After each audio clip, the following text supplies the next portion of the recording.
Isaiah chapter 58 and verse 1. Cry aloud, spare not, lift up thy voice like a trumpet, and show my people their transgressions, and the house of Jacob their sins.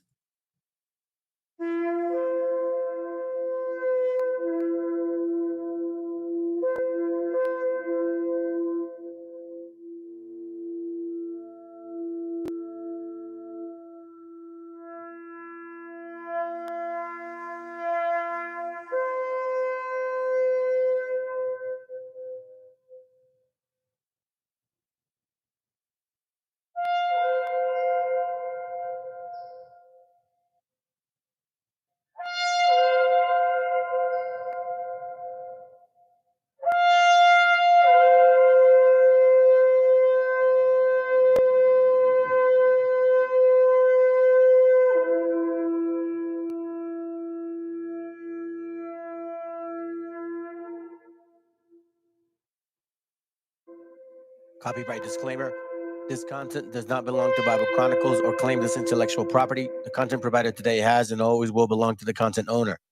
Bible Chronicles does not have any affiliation with the owner of this property. As mentioned, Bible Chronicles did not intend to make use of any material for the purpose of harvesting gain. However, Title 17 of United States copyright law states material in use can only be done when it's for theological or general educational purposes, and thus Bible Chronicles believes that this principal material falls under fair use, which honors protection under Section 107 of the same U.S. copyright.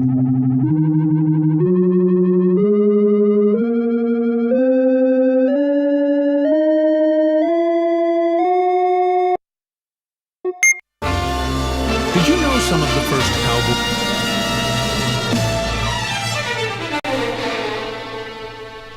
Cuando las serpientes evolucionaron, rápido que muchos venenos. Noten la diferencia entre una serpiente venenosa y otra que no lo es por las marcas que deja. 1970, 1970, 1970, 1970.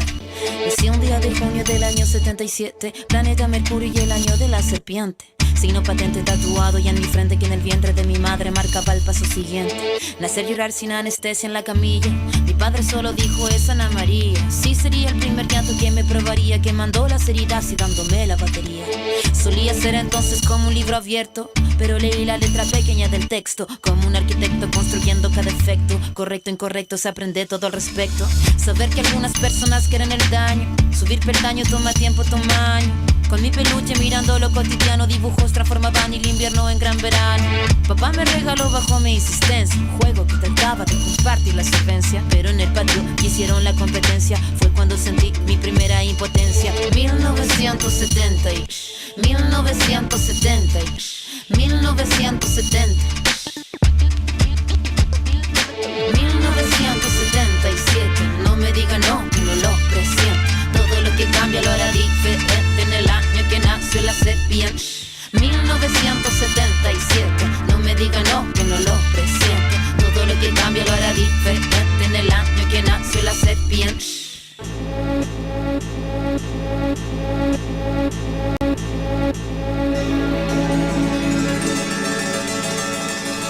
Mi adolescencia fue una etapa bizarra. El cuerpo es batería y la cabeza guitarra.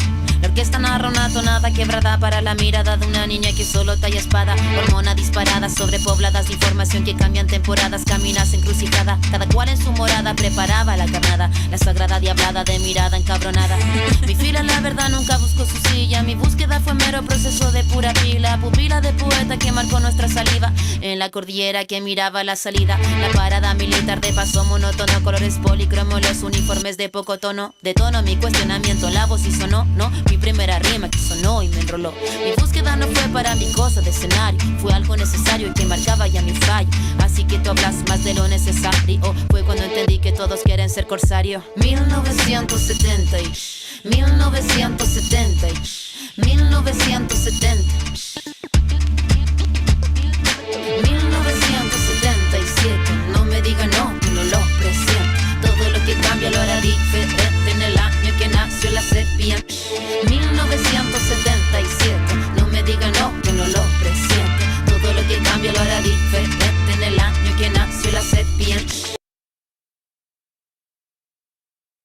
autor viene a decirnos con mucha firmeza y gran convencimiento lo mismo que nos decía en el siglo XVIII el barón de Holbach, ¿no? Un filósofo francés de origen alemán.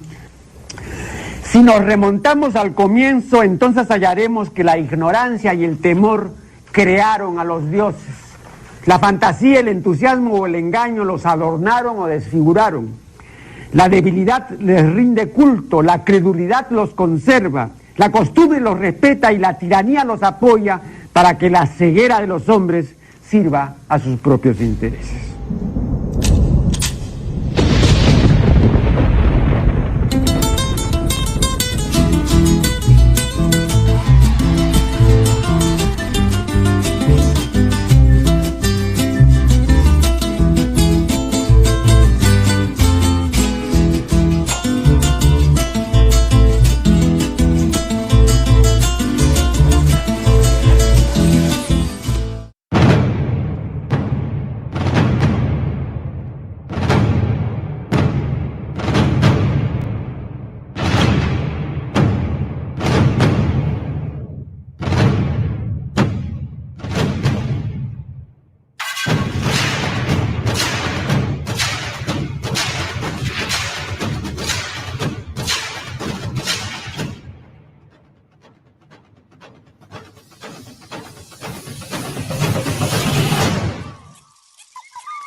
Yo.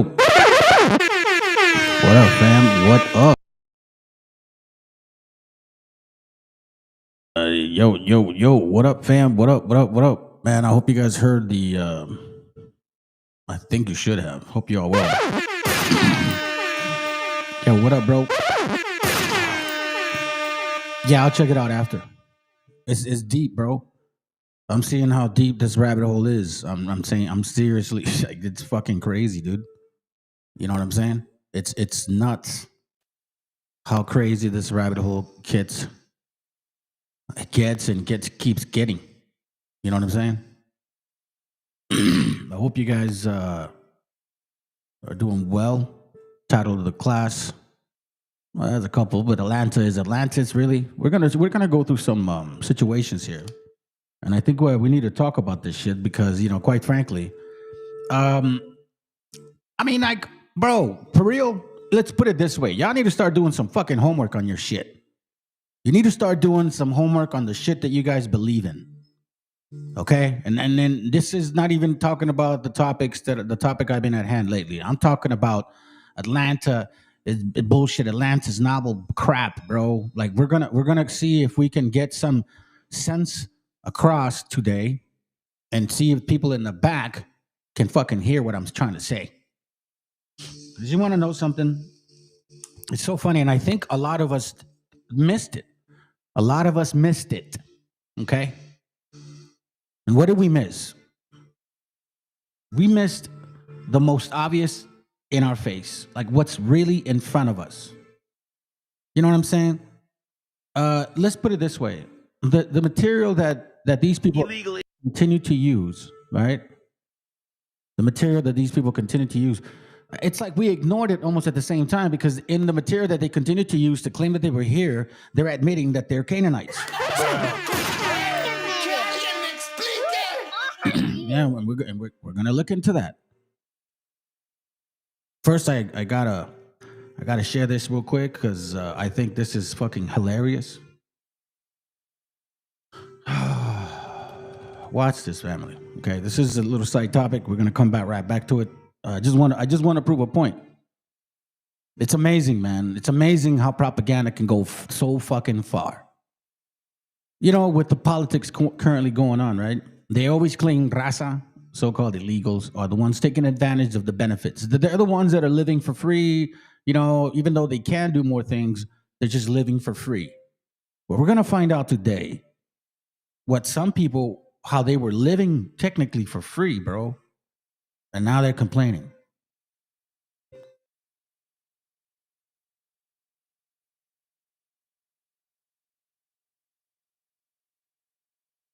has cut my food stamps from $2,800 down to $350. Now, what am I supposed to do?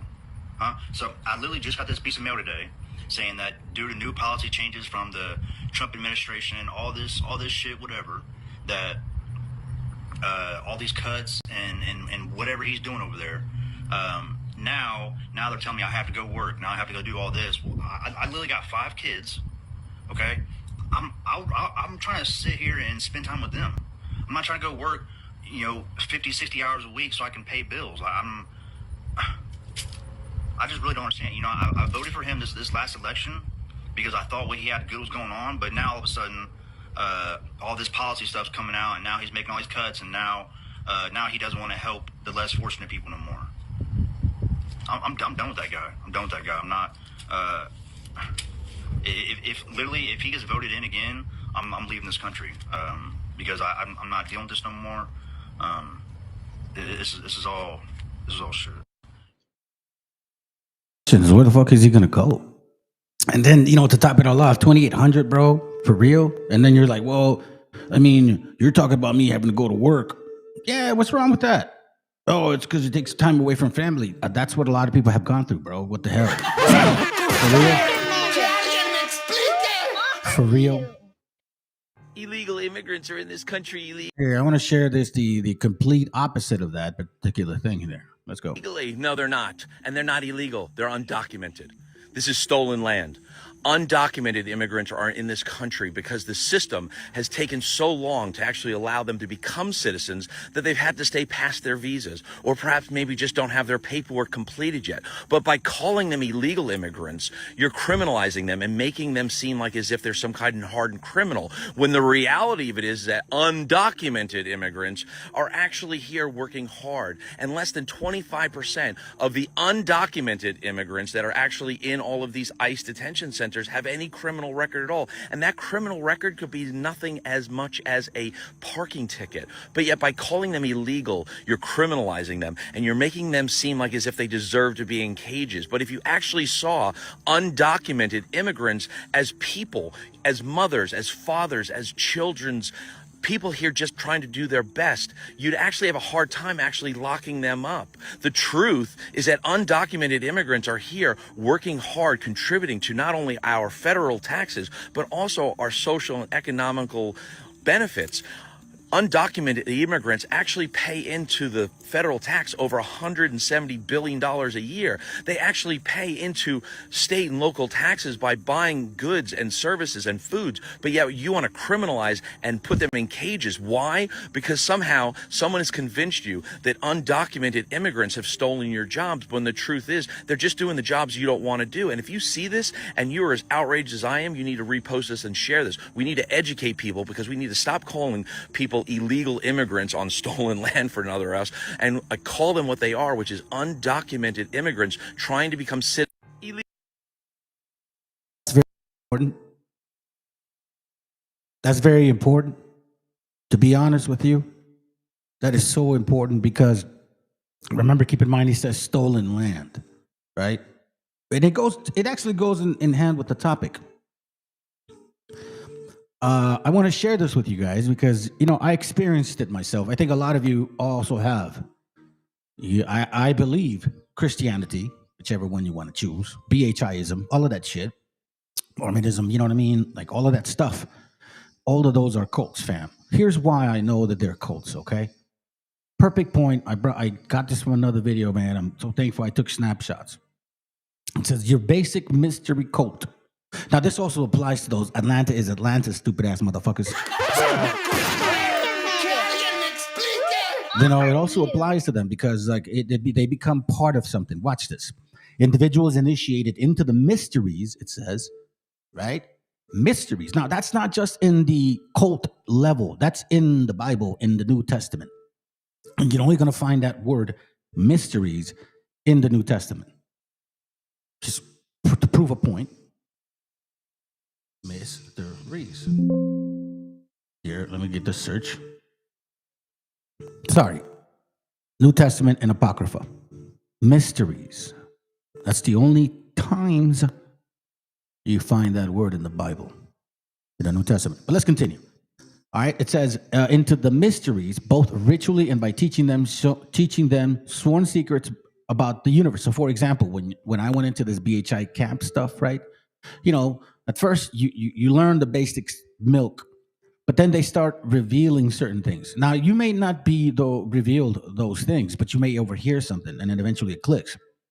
For example, when I started understanding, without them revealing it to me directly, but in random situations, I would catch verses that would explain how and when, or what would happen when their Messiah, the black one, will return, right? So, for example, I'm giving you one example here of BHIism. You see, BHIs, they go and reveal Revelations 1:14, right? To the basics, to the people in the street. Hey, this is what Jesus looks like, yada yada yada, right? But then once you're in, then they actually start explaining the resurrections. Now, they may not tell you if you're new. More likely not. You have to be like an officer or some shit. But if you pay attention, you realize what they're saying. So in 1 Corinthians 15:50, it talks about how, now this I say, brethren, that flesh and blood cannot inherit the kingdom of God, neither do corruption inherit incorruption. So if you continue to read, verse 53 says, for this corruptible must put on incorruption. So for you so-called Hispanics, you are corruptible. You look corruptible because you don't look so-called African American. This is why they say these things in secret, right? And then how do you confirm that? I think they go to Ephesians 4. It's been a while, fam. It's been a while since I've been going back to this. I think in a moment of an instant, something to that effect. But the whole point is, without going long-winded on this, that's individual initiated into the mysteries of what they understand. Like, now you know a secret. You know what I mean? You know a secret. Oh, the milk, it's secret, bro. You can't just give it to random people. Like, for real. Then it says, gain salvation in the afterlife. Right? Like, that's what, that's the hook, yo. Through baptism and communion. Now, communion, I'm going to tell you this, in every single camp, at least when I came from, they would break, quote, quote, bread every Saturday. Because that's what they were, Friday, Saturday. So every Saturday, you would break bread and drink wine or juice if you wanted. Baptism is when they change your name.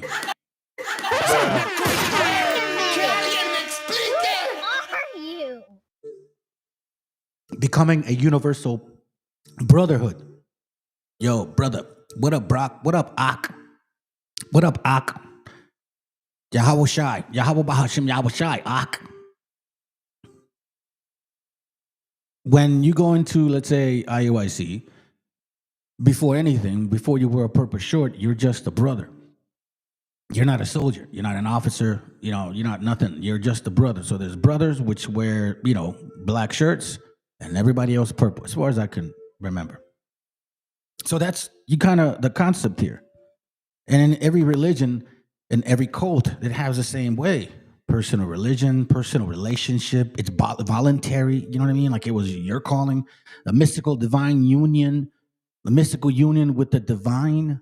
Like, oh man, it's the spirit. The people, like, these religions catch you with that. Because all of those things are experiences. Because you want to know what's going on. Then it says vow secrecy. Like, for example, when I was at these camps, right, they made you sign some paperwork and shit. Like, you can't share this stuff with nobody. Or like they would say, hey, you can't share this with any random person. Vow of secrecy. You can't share what goes on in here. Group identity. Now, that's very clear, bro. Some people wear purple, some people wear black. You know what I'm saying? Like, but they're all having a group identity. Every single religion or cult has the same concept. See, theme of seasonal cycles of growth. Hey, you found out you're an Israelite. Death, that old person ain't with you no more. Now you're going to have a new name. Rebirth, see, now you're an Israelite.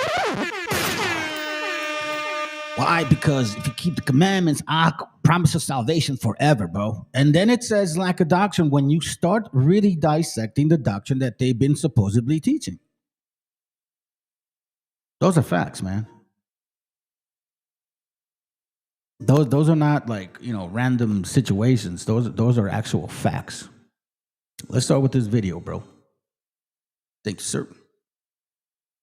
According to various cultures, thousands of years ago, 3 continents were said to exist: Mu in the Pacific Ocean, Atlantis in the Atlantic Ocean, and Lemuria in the Indian Ocean. These continents are believed to have been inhabited by ancient and advanced civilizations that, after suffering a cataclysm, disappeared beneath the waves. According to various cultures. So, as you can see, it's there's other angles to that story about Atlantis and shit. You know what I'm saying? Atlanteans, that's another topic. But that's for another day. So now let me show you this real quick. I hope they don't block it. I like this guy's channel. He's informative, especially when it comes to like politics, right? And regarding military strikes and all this stuff. So here he goes, the lost city of Atlantis. I'm gonna speed it up. Hopefully they don't block me, man. I want to share this with you guys because you'll get a visual. We're gonna read some things too. You know what I'm saying? Here, I'll do 20. All right. So let's check this out, fam. Let's check. 2 minutes. Oh no, you good, bro? Good to have you, man. Chill out, don't. There you go. What a kuya. Maybe I'll create some buttons for you guys' names and shit. You know what I mean? I think I may do that, bro. I'm gonna work on that. All right, so the video, if you guys want to watch it later, it's called Lost City of Atlantis Explained. Here we're gonna pinpoint certain things, and I'm gonna interject, right? I'm gonna bring you guys some links, show you guys exactly what some of these so-called depictions are actually seen like on words, like an actual page, you know what I mean? So we can read it. Because we need to know this shit. For me, honestly, it just baffles me that people can really try to claim that this is Atlantis, bro. The greatest city on earth ever. And it's the same people at the same time that claim to be Israelites. And they claim that they were originally here. And this is why you so-called 12 tribe chart keepers, when you believe in the 12 tribe chart, right, especially you so-called indigenous, right, you're all up involved in this shit, you forget that they say that you or your family was once black. So then they subscribe to the whole concept of the Waboism, the Aboriginals, wannabes and shit. You know what I'm saying? They subscribe to that, which is why they never argue against that, in case you've never noticed. Let's begin. Is a map that shows the mythical land of Atlantis. Whether Atlanteans or giants. And it matches all the characteristics of Atlantis. Atlantis is way. I can't believe it. And this map asserts that it's maybe not so mythical. It shows exactly where it is. I mean, everything else about this map, if you just look at like the lines. So as you can see, Atlantis, supposedly it's there. Okay. Supposedly. Now, maybe he'll explain what it actually means. Me particularly, he's going to say he likes maps. I like maps too. Like, I'm going to look for this map. But anyhow, based on what he's talking about, Atlantis is here, so to speak. But then again, that's why they call this the Atlantic Ocean, right? I mean, hello.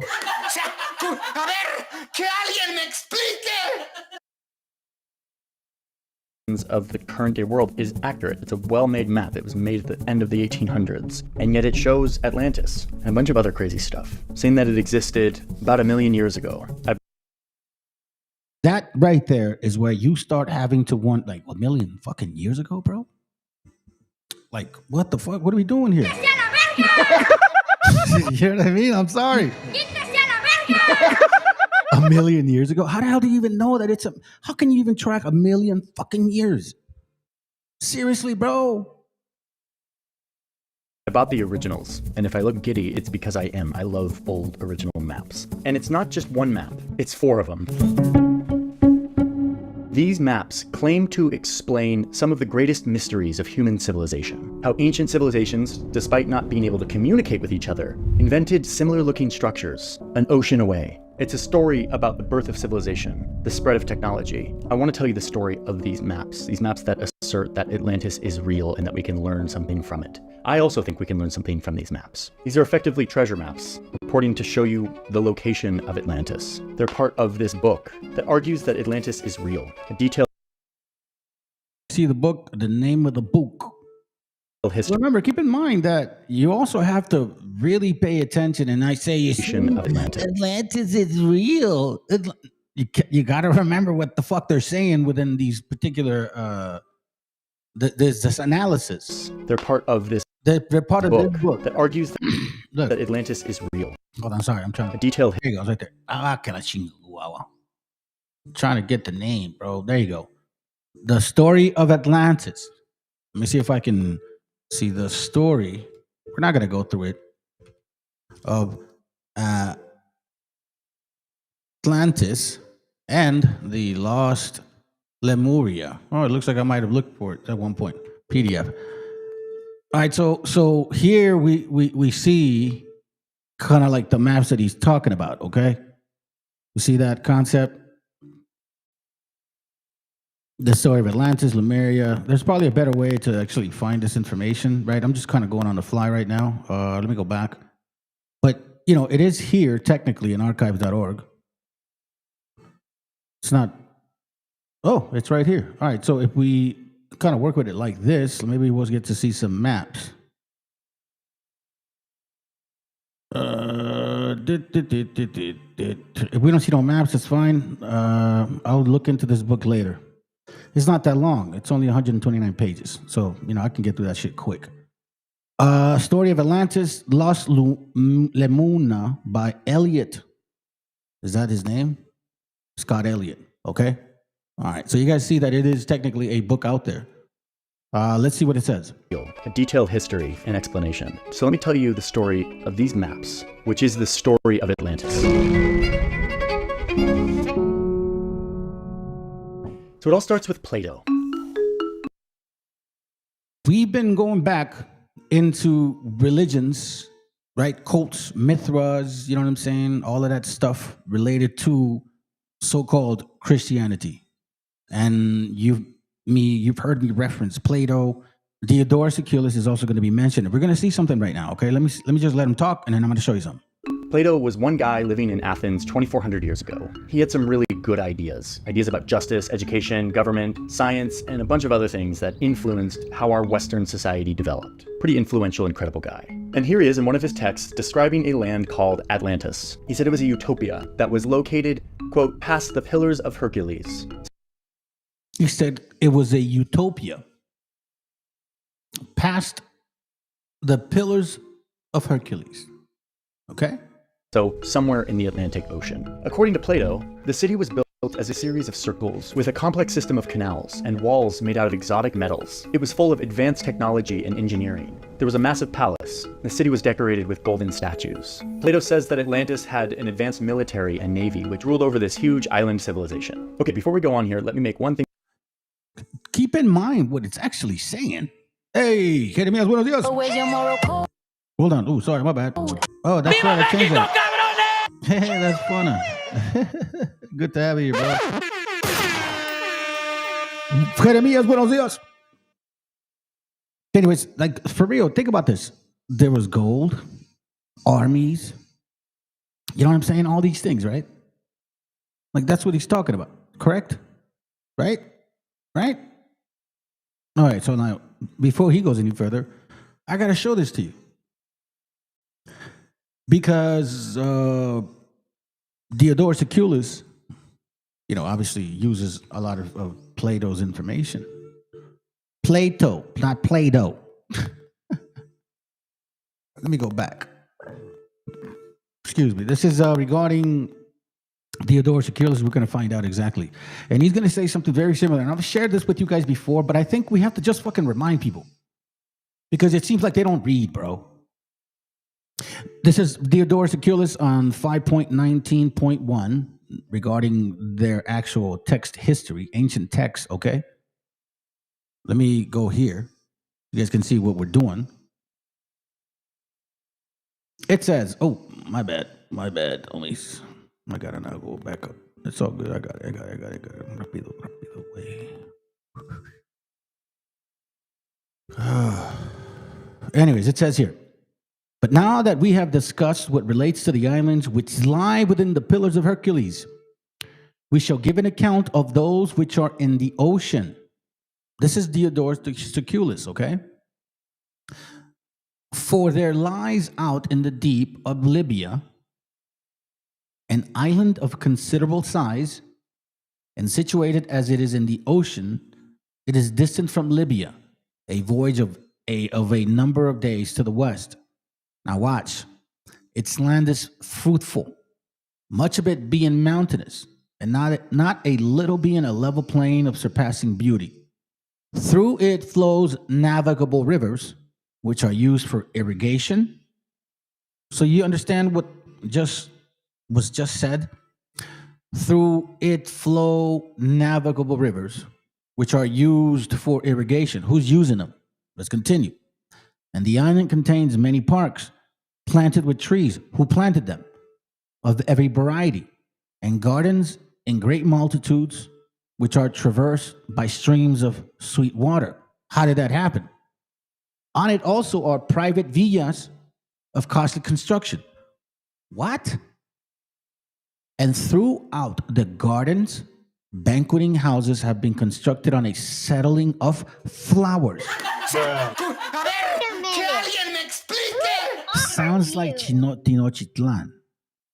And in them, the inhabitants pass their time during the summer, since the land supplies in abundance everything which contributes to enjoyment and luxury. Okay, you hear it? So there is a reference of a land. But you see, let me tell you something. Which these people do, or at least as far as I know, have an understanding of the Bible, because he mentions the Jews, right? Obviously heard and understood that there was this place called Ophir. And, that certain people had to go like 3 years sometimes to come back with gold and peacocks and all that shit, right? Okay. And that's way before this guy. That's like 700 BC, fam. If I'm not mistaken. Before the kingdom split. This is around Solomon's time, right? 700 BC, something around that time. Right? See, follow me here, because this is historical shit. So this guy's way after 60 BC. Plato is like, I think 300 BC, maybe late, maybe 380 something BC, maybe, give or take. Way after 700 BC, when Solomon was talking about Ophir. It's going to some land to give me some gold, right? Now, check this out. So we now know, and we see the referencing, and let's not be afraid of it, because here's where it gets very interesting. Okay? Here he even talks about the mountainous parts of the island is covered with dense thicket, great extent, with fruitful trees of every variety, and inviting men to life among the mountains. It's cozy glens and springs in great numbers. In a word, this island is well supplied with springs of sweet water, which not only make the use of it enjoyable for those who pass their life there. Excuse me? Where are you? He's talking about present tense for those who pass their life there. Not past, but pass, like live. But also contribute to the wealth and vigor of their bodies. There is also excellent hunting of every manner of beast and wild, and the inhabitants, oh shit.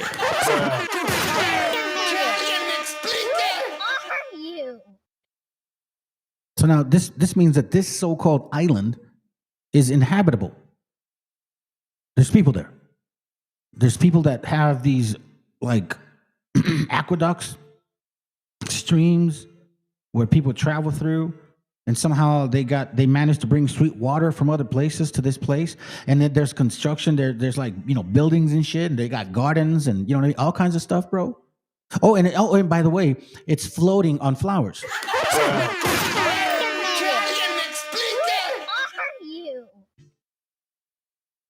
Being well supplied with this game at their feast, lack of nothing which pertains to the luxury and extravagance. For in fact, the sea, which washes the shores of the island, contains a multitude of fish. Since the character of the ocean is such that it abounds throughout, it extends with fish of every variety. He's talking about sweet water. Sandy white beaches, clear crystal waters. Now, but we're not going to end there. Let's continue. Here's where I want to prove a point, a heavy point. Let's not run from this. You got to face it. You got to face it. Check this out. And here's where we catch you, wobbling motherfuckers. Here's where you're going to look stupid now. Okay? I'm gonna show you how stupid you look. You claim not to be these people, but you use everything about them to claim that you're not those people.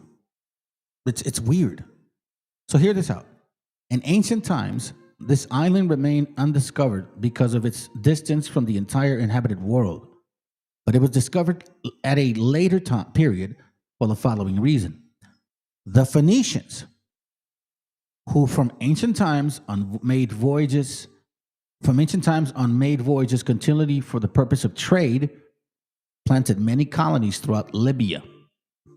And not a few, as well as the western parts of Europe.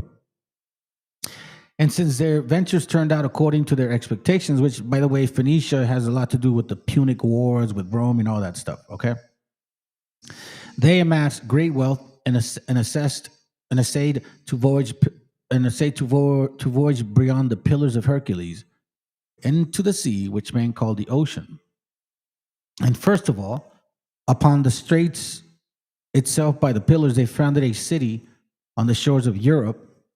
Since the land formed a peninsula, they called it Gadaria. In the city, they built many works appropriate to the nature of the region. Among them, a costly temple of Hercules. So here we see that at 520. Here we see that they went to this place and they built something here.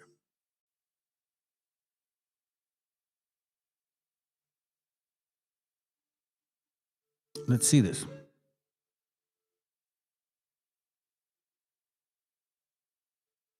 So the Phoenicians went to the coast of Cadiz, right? See that? South of Sevilla. All right, so now we understand. So this is what he's talking about. The Straits of Gibraltar. Give me a second. All right. Now, check this out. Look, it's also many Romans, distinguished men. See, so we see Phoenicians, Romans, so there's a name between, like they've dealt with each other.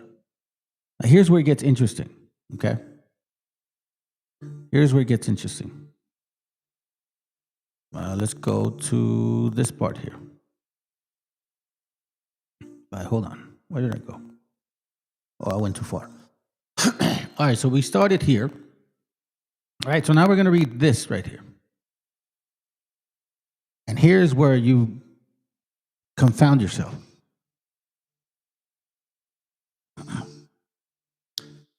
The Phoenicians, 5.20.3. Hold on.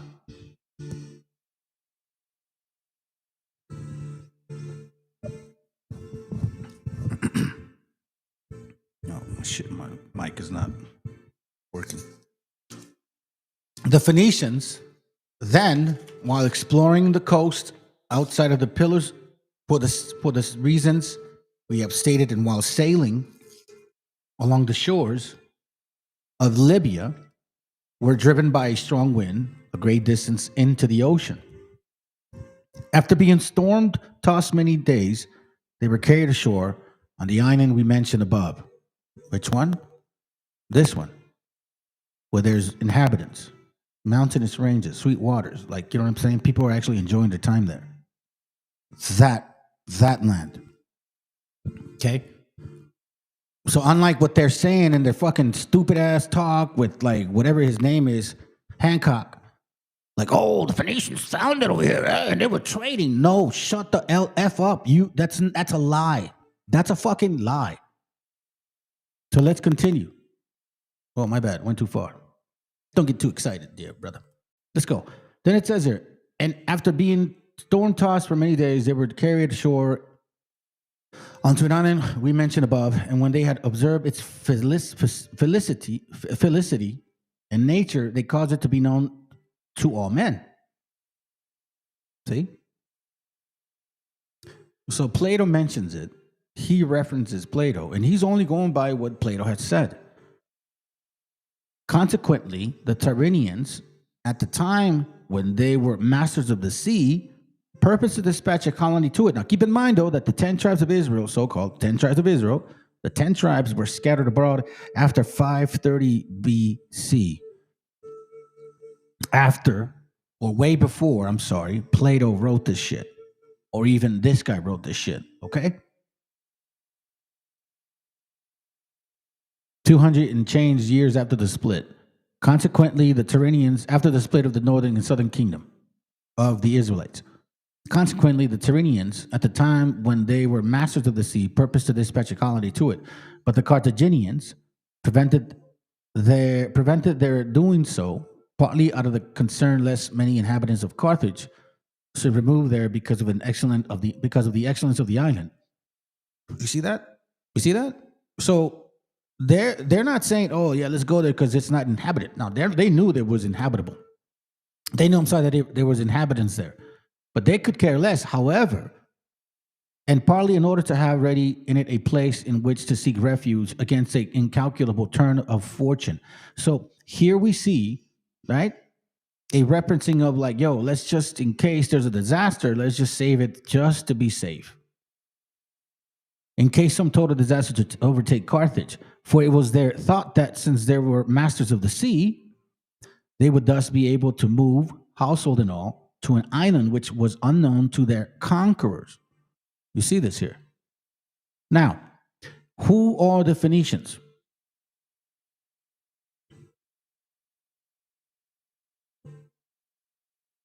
Who are the Phoenicians? Let me see this. Oh, this is just a city, my bad. Who are the Phoenicians? All right, let me show you something.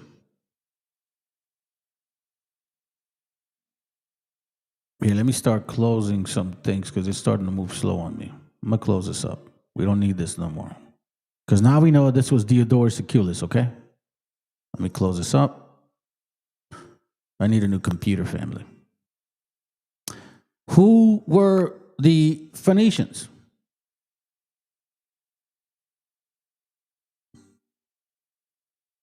Who are they? The Bible records that the Phoenicians had a close relationship with the Israelites, supposedly. Supposedly, they say, right? However, here's the point. Who were the Phoenicians? Stern identifies the Phoenicians as Canaanites who survived into the first millennium. The Phoenicians were the late Canaanites of the first millennium. Now, keep in mind that we just read this. Keep that shit in mind.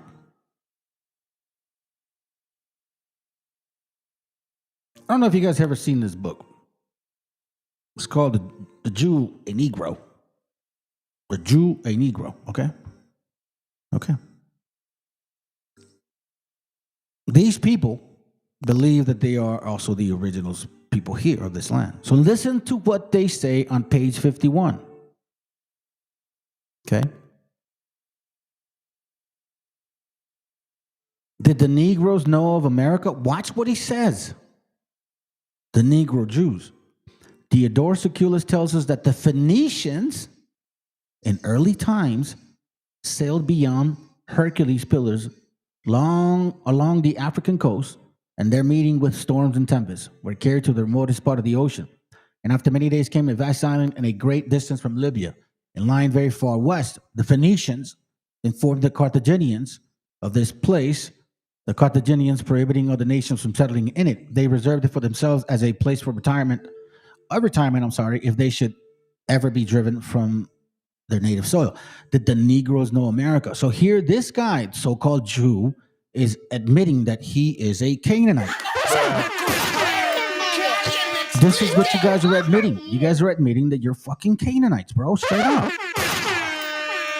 You can't use this material and then actually and claim that you're not those people when you're using those very same people to claim this fucking land. How can you be a Canaanite and a Jew at the same time? There's no fucking way, bro. Not, at least not what the Bible says. Unless we're like dealing with some other different shit. What are we doing here, bro? Diodorus Siculus. Let's continue real quick. Let me make one thing crystal clear, which is that most historians agree that Plato wasn't describing a literal place. In his mind, Atlantis was a parable. It was a lesson that he was using to talk about utopian societies and the hubris of man and the downfall of humans. Did you just hear that? Hey, yo. Puto.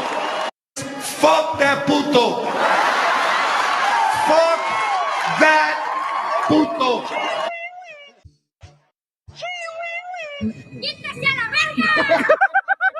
Do you hear what he said, bro? Do you hear what he said? Listen to what he said in case you might have missed it. For you in the back that claim to be natives of these lands, with your theoretical fucking Atlantis. Civilization. Okay, before we go on here, let me make one thing crystal clear, which is that most historians agree that Plato wasn't describing a literal place. In his mind, Atlantis was a parable. It was a lesson that he was using to talk about utopian societies and the hubris of man and the downfall of humans and all of these things, and that it wasn't actually real. But the idea of this advanced civilization in the middle of the Atlantic did not go away. It stuck around for centuries, especially when Europeans... What I'm saying is Diodorus Siculus references a land or island, so-called, right? They might have known of this place because I know that Ophir is what they misunderstood this to be, right? But these idiots took it to another fucking level and called it Atlanta is Atlantis. Atlanta is Atlantis. It's like, what? For real, bro? I have a, check this out. We're going to go into some details over here real quick. Hold on. Hold up. Wait a minute. Check this out. Slavery in Spain began in 15th century, right? Blah, blah, blah, blah. But check this out. Look what's interesting. Look what's interesting. The history of Phoenicians in Spain. Spanish slavery can be traced to the Phoenicians and Roman eras. In the 9th century, Muslim Moorish rulers and local Jewish merchants traded in Spanish and Eastern European Christian slaves. Oh, that's gonna hurt! Ooh-wee. You want to complain about slavery? Both of you. The Jews, so-called Jews of nowadays, they want to complain about them being fucking supposedly treated like shit. But here we see that you guys were like big proponents of slavery. Matter of fact, you financed slavery here since 1492. That's documented. It's not a lie. After the discovery of the New World, the Spanish colonists decided to use it for commercial production and mining because of the absence of trading networks. The Native American population was used for this labor, but they died in large numbers. So here we see, though, there's a trace of you. You want to claim to be them or not? So are we them yet?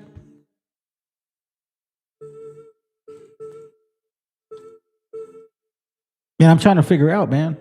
Because here we see that the Phoenicians were Hamitic. The Phoenicians were a Hamitic nation.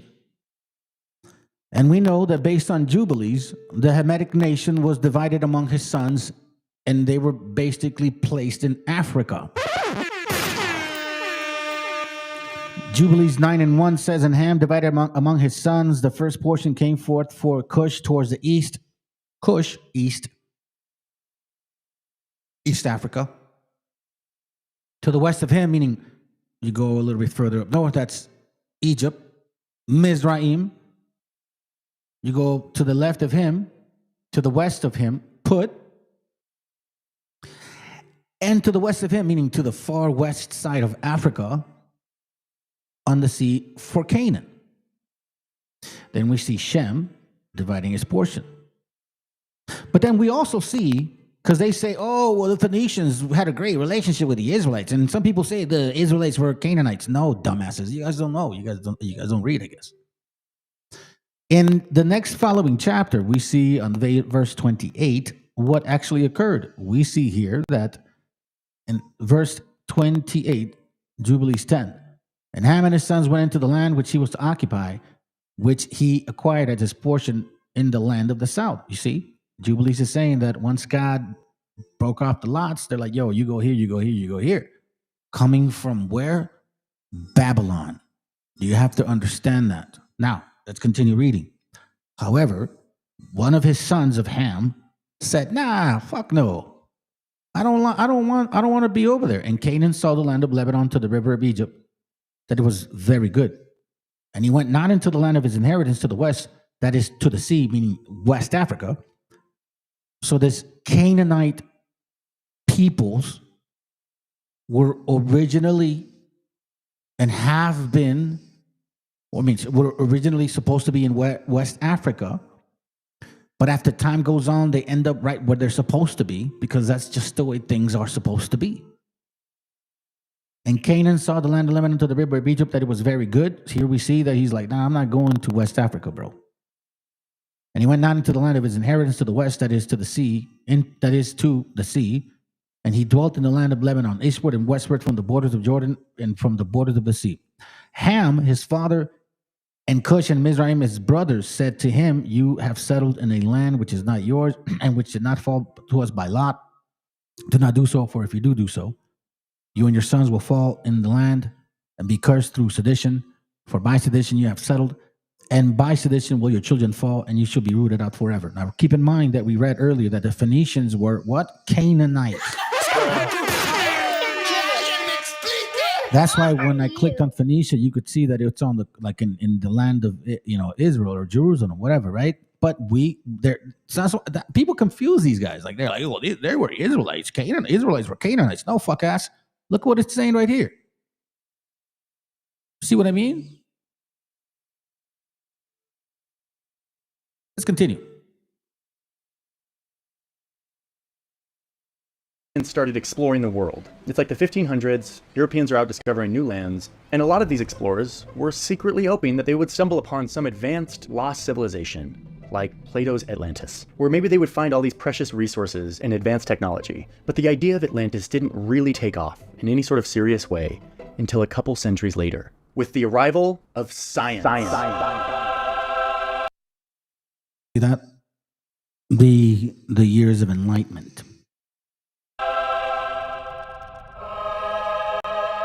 Science was not invented by Europeans in like the 1700s, but Europe was going through a scientific revolution where more and more people were tinkering. That's what it means. The Renaissance, fam. For the sake of them not trying to get on my video feed, we're gonna move on to another video. Oh, it was already here.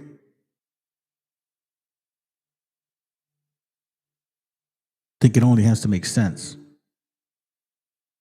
This is from, keep in mind, fam, the 7 myths of the Spanish conquest, page 52. It says, for the Spanish audience, this was the main event, but the native and the black participants, an audience must have seen the play that preceded the siege as equally significant.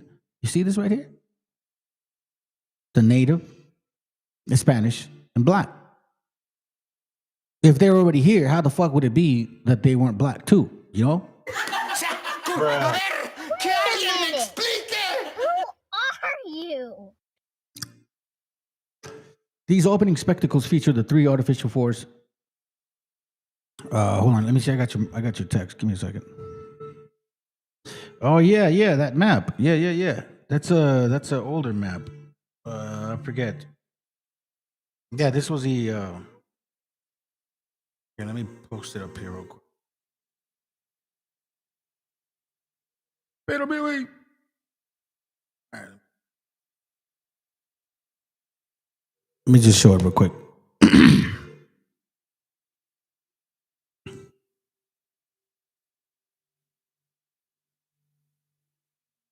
He's talking about this, fam. Asia, Europe, Africa. They were very aware of each other. So if people would have showed up over here, and you look just like those people, don't you think they would be like, yo, well, fuck? I mean, what the hell? No, man, come on, bro. And everybody that's falling for it, you must be stupid. The native actors reflect both the medieval European, the wild man tradition, and the Mesoamerican tradition that juxtapose the civilized Central Mexican Nahuatls with barbarous Mesoamericans. Then it says the presence and role of Africans was surely open to interpretation by the diverse population of early Mexico City. For Spaniards, Africans, and native roles underscore the conquest reduction of non-Spaniards to armed agents of colonialism or to mere player actors in military conflict. For natives, the black role was bittersweet, being both a reminder of African military roles in the Spanish invasion and a parody of that invasion through its representation as an entirely African monarchy included. For Africans, their entrance into the play on horseback must have been a proud celebration of their military prowess, of a conquistador status so seldom permitted public recognition. What are we talking about here? So are you saying that what do you mean? So this black conquistador enslaved his black-looking brethren? Really? Bruh. Que alguien me explique. Who are you? Make it make sense, bro.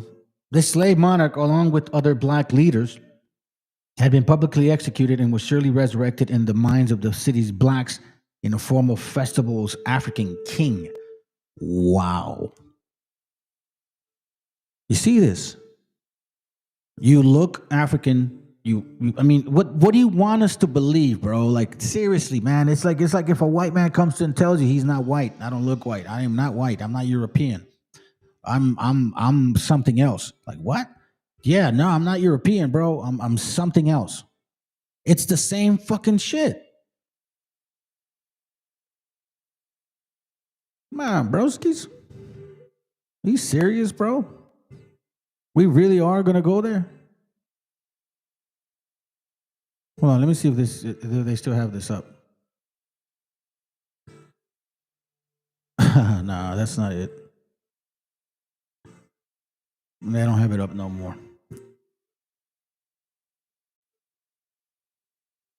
Let me see this here. Oh, that's right. The children of Anak. The children of Anak the Phoenicians. I remember looking into something like that. Let me show you this real quick, man. It's gonna...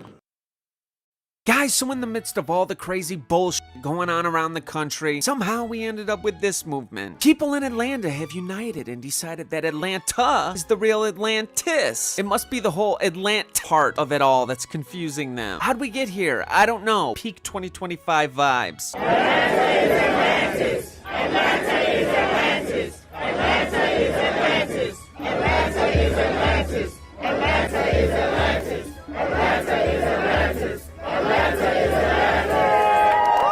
Say it again, maybe it'll make it true, or not. Out of all the shit we could have done, this is what we chose. You know, humanity is capable of having nice things, and this is why we don't. On one hand, we have the alien asteroid mothership coming. On the other hand, we discovered that Atlanta is Atlantis. We are rapidly decreasing the mass IQ. We're supposed to explore the star systems, y'all. Just so far off. I don't know how much more of this I can take. It's got a great point.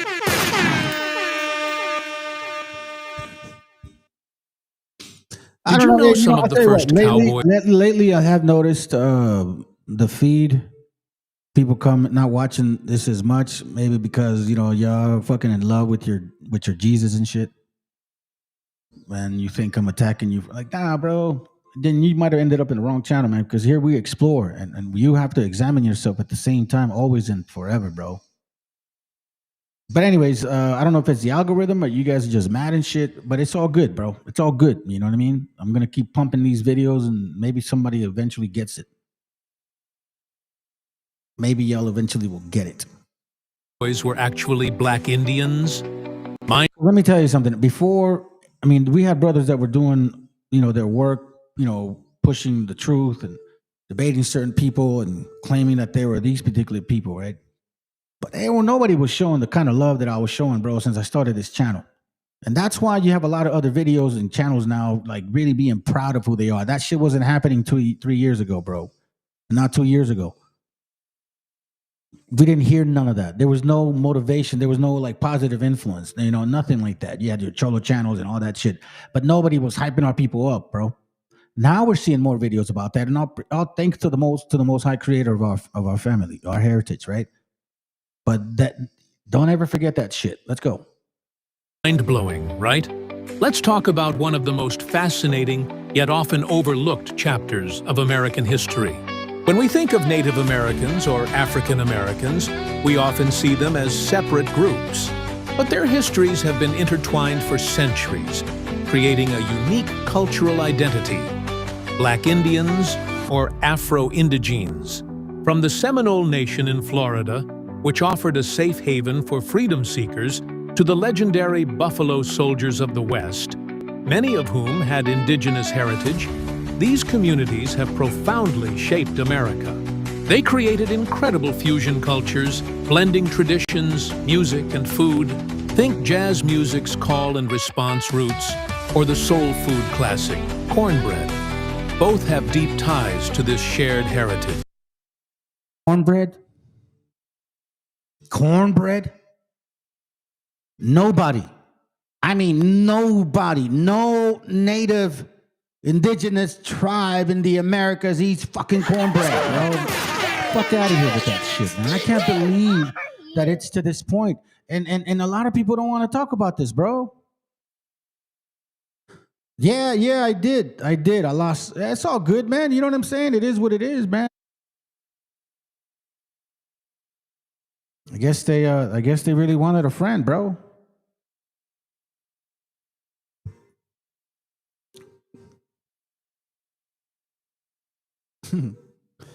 It's funny. Let's continue. It's a story of resilience, alliance, and a powerful identity that challenges our simple categories. Want to uncover more hidden histories? Smash that subscribe button. Uncover more hidden histories? Smash that like button. Give me some money, Ock. For real, bro. For real, bro. Shit. So now let me show you this real quick, man. This is why I'm just like, I laugh at you guys. Look, let's put it this way. If you guys were originally here, then you should know about what the Spaniards did to our people, bro. Or your people. The Spaniards came in with their Catholicism and completely infiltrated the people of this land with the Catholic mind. Now, excuse me, last time I fucking checked, you guys don't resemble none of that shit that the Spaniards implemented on the so-called natives.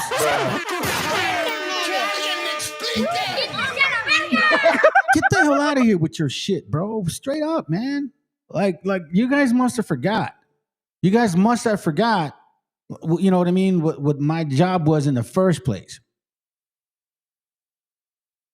It's to push back on these people, bro. Because nobody wanted to. Everybody was scared, man. Oh, they were just Canaanite. No, it wasn't just that, bro.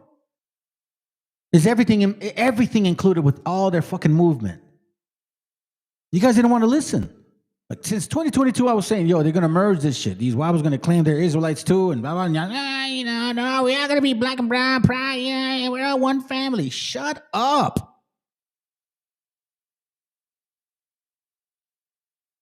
Few months, you'll see headlines, TikToks, or Joe Rogan raving that Atlantis has finally been found. The thing is, Atlantis was never real. So why is the idea of the lost continent so pervasive in pop culture today, and why does it matter? It's time for another installment of our super popular series within a series, The Why Files. I'm Dr. Ken, this is The Quick Dig, now let's dig in. The story of Atlantis was actually made up by the Greek philosopher Plato, around 360 BC as a thought experiment. He used the idea of an island empire that angered the gods and sank beneath the sea as a cautionary tale about arrogance and corruption. Folks alive at that time knew that Atlantis was never meant to be a real place. However, over the centuries, people began to treat the story as a mystery waiting to be solved. Modern ideas about the lost continent come from the writing of a Minnesota congressman in the 1880s who thought Atlantis was the original home of an Aryan race. So you can imagine what kind of agenda he may have been pushing. What kind of agenda are we hearing now with these other people? They call it black dominance. Oh, that's gonna hurt! What is the difference between these motherfucking guys? These guys call themselves white supremacy. Oh, that's gonna hurt! Ain't no different, bro. Just a different skin tone with a different hair texture, but the same fucking mindset.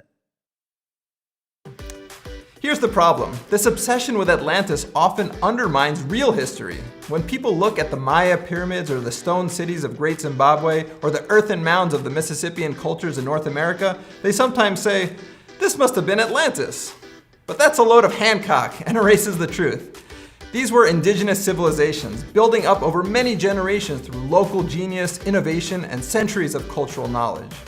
We know these societies created advanced trade networks, astronomy, agriculture, and monumental architecture. They did not need help from a sunken continent, ancient aliens, or imaginary lost races. So the next time you hear about Atlantis, remember, it was always a myth. The real wonders of the past are right here on land, built by brilliant indigenous peoples. You know what I always say, ancient aliens, more like ancient sapiens. I'm Dr. Ken, and this. Do you see what he just said? But we see a bunch of fucking bullshit, bro. Which one is it? Hold on a second. Let me see. Hold on a minute. This one right here. Guys, shit, like for real, bro. Like, hold on. I need to see this again. Because it's funny to me. in the midst of all the crazy bullshit going on around the country, somehow we ended up with this movement. People in Atlanta have united and decided that Atlanta is the real Atlantis. It must be the whole Atlant part of it all that's confusing them. How'd we get here? I don't know. Peak 2025 vibes. Atlanta is Atlantis. Atlanta is Atlantis. Atlanta is Atlantis. Atlanta is Atlantis. Atlanta is Atlantis. Atlanta is Atlantis. Grown ass fucking people in that damn thing, bro. You got grown ass men, grown ass women, like literally, they're singing and chanting some stupid damn shit that's not even real, bro. For real? I mean, is this what Canaan has succumbed to? Have you totally given up, Canaan? Is that totally why you are just kind of like throwing whatever sticks to the wall? You got grown ass people chanting this shit. You're teaching your children some fucking stupid hollow BS.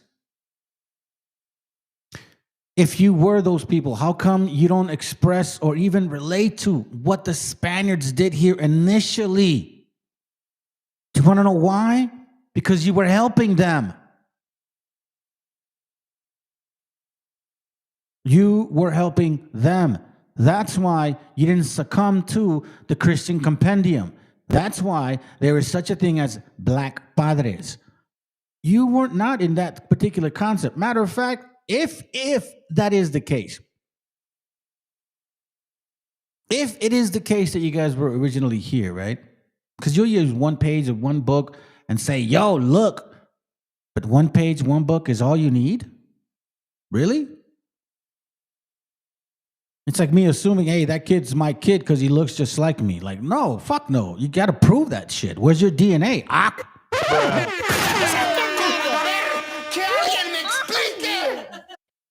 Those are sincere questions. That's not somebody trying to be an a-hole, trying to, nah, you why do you hate on it? Nah, bro, it's not that look, prove the cause. Prove all things. If you were originally here, then you should have been through the Christian compendium. Padre Nuestro, Credo. Like all of those things. El Padre Nuestro, Credo, Diez Mandamientos, Rosario, and then the Ave Maria. You should be fully aware of that if you were the original people here. Because guess what?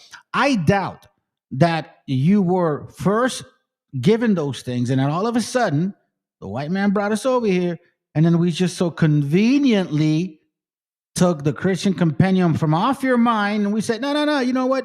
You guys don't have to do that no more. We're going to do that now because we're going to act like you now. We're going to be you practicing the Christian compendium that has destroyed our people since they got here. Yeah, hey, there you go. That's a good point.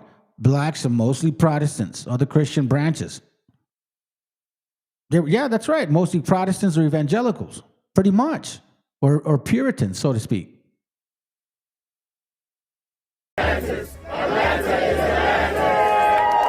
Say it again, maybe it'll make it true, or not. Out of all the shit we could have done, this is what we chose. You know, humanity is capable of having nice things, and this is why we don't. On one hand, we have the alien asteroid mothership coming. On the other hand, we discovered that Atlanta is Atlantis. We are rapidly decreasing the mass IQ. We're supposed to explore the star systems, y'all. Just so far off. I don't know how much more of this.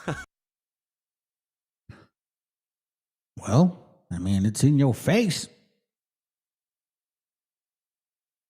Here's the serious way. Oh, my bad. So we just already went through that. Hold on. Oh, that's right. Maybe I needed to. Oh, that's right. My bad. I was supposed to share this part until a couple of out of the way. Okay, so now let's go back to the Atlantis is back concept. Okay, check this out. Let's continue. So yeah, it's the 1800s, science is having a big moment, and Atlantis is trending once again. There was no concept in the mid-1800s that civilization had been around for thousands and thousands of years. You know, most people were still kind of using the Bible as the main source of information about the human past, so people thought that the Earth was relatively young. People were approaching the idea of Atlantis with a much more scientific lens. There was a bunch of scientific theories on offer at the time. For example, we were learning just how much the continents we stand on aren't fixed. They're actually all floating around, bumping into each other. And this helped explain why scientists were finding fossils that matched up with each other even though they were an ocean apart. They were seeing this same sort of thing with cultures as well. The Egyptians and the Mayans both had created pyramids, but there's no way they could talk to each other. Their arches, their writing systems, their agricultural practices, all very similar. How could you explain this? And this is where this idea caught hold. What if there was one civilization where all of this knowledge had stemmed from?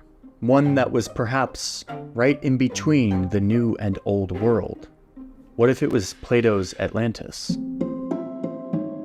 People in Europe and America really started to think about Atlantis through the lens of science. They started producing books and lectures and studies and graphs and maps. Where they're constantly putting Atlantis, so to speak, or this other land over here. Right, let's continue. And this gets us to the maps that I've been obsessed about. The maps that I pulled the trigger on and just bought the originals because I couldn't help myself. Can we just get a short montage that shows how beautiful these maps are, please?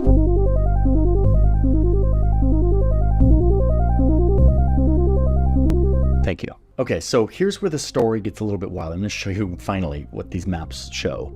But this is also where things get a little bit dark. These maps were created by a Scottish banker turned amateur cartographer and anthropologist at the very end of the 1800s and into the early 1900s. Makes a banker start becoming a drawer, an amateur at that. We talk about Freemasonry right now, brothers.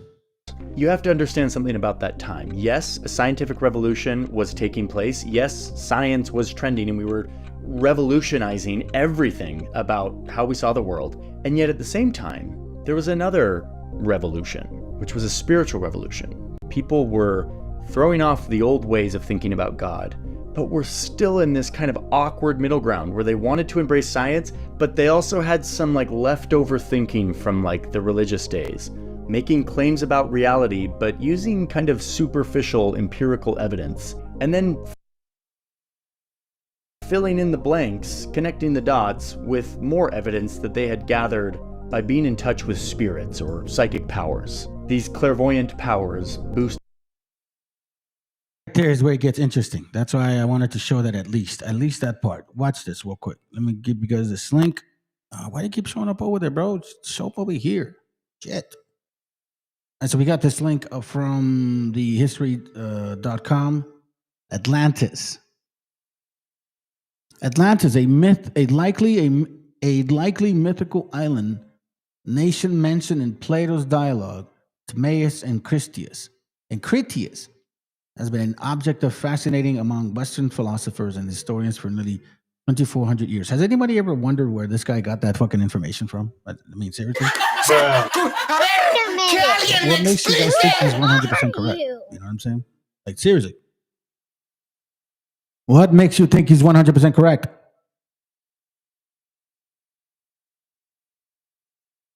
And then we're talking about like 9,000 years. I mean, what are we dealing with? Oh, 1 million years ago? 9,000 years ago? 10,000 years ago? 11,000 years ago? What are we doing? Plato's Atlantis describes Atlantis as an island larger than Libya and Asia Minor put together. Libya and Asia Minor are very kind of small, fam. Located in the Atlantic beyond the Pillars of Hercules, generally assumed to mean the Straits of Gibraltar. It was protected, its culture was advanced, and it had a constitution suspiciously similar to the one outlined in Plato's Republic. It was protected by the god Poseidon, who made his son Atlas king and namesake of the island and ocean that surrounded it. What the hell? As the Atlanteans grew powerful, their ethics declined. The armies eventually conquered Africa as far as Egypt and Europe as far as Tyrrhenia before being driven back by an Athenian-led alliance. Later, by the way of divine punishment, the island was besieged by earthquakes and floods and sank into the muddy sea. Oh my God. You know, isn't it interesting? Isn't it interesting that they fucking leave this shit out? Like, for real. That they totally left that out. At all. I mean, they never talked about it, do they? No, man, because it's convenience.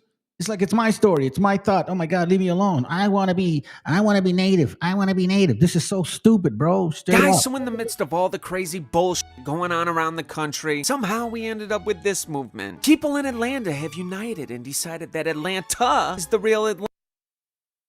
Hey, you know what, Guaracuya, bro? That's a good point. Look, they didn't show up really before. And I don't think they're going to even show up now, because the stuff that I'm asking in regards to certain things that I'm questioning, I don't want to say we, but me for now, it's like they probably never even thought of that shit. So it's like, bro, this guy's on another level, man. Yeah, I don't want to mess with me, dude. You don't. Even look, with all due respect to the brethren that come and check out the channel and all that, if you ever want to debate me about me, like the New Testament, it's not going to work out. Because my approach, as you can see, is not the same as everybody else's approach. I'm not arguing about the same things that you guys argue about all the time. I'm giving you arguments that you probably are going to have a hard time answering. The Bible's not going to bring it up. The Bible, as a matter of fact, is going to confirm what I'm saying. Because my question is, why the fuck is that showing up in the New Testament when other religions have been practicing that shit for quite some time? How can we separate that? And how can you actually really teach people? Matter of fact, here's my question. And this is why when you say, or we argue of the fact that others believe all kinds of crazy shit, well, what are the roots? I mean, seriously, when you look at history, Jesus, Krishna, Jesus Cristo, what the fuck?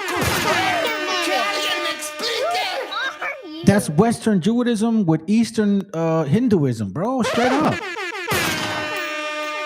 Let's continue. So my job is to make sure that I know where I'm going. I'm going to teach my kids as best as I can, and my mind's sane. Because I'm not doing this because, oh, man, the hell with whatever, everything, I'm just going to do what I do. Nah, bro. Like, I'm still very conscious of the fact that I still have to conduct myself a certain way. And I'm glad that I can say that even within my moments of questioning. No, they can never answer it, bro. You already asked them about their diet attached to the Americas. They can't answer it. When the hell did they eat crickets, man? I mean, grasshoppers. When? What about tejuino? What about tamales? What about tamarindo, bro? I mean, those are ancient foods and drinks and plants that every indigenous has had here. What about cilantro? That's a big deal. If that was the original, if you were the original people, that diet should never depart from you. So we stole the curse of the Christian religion and we stole your diet as well? Man.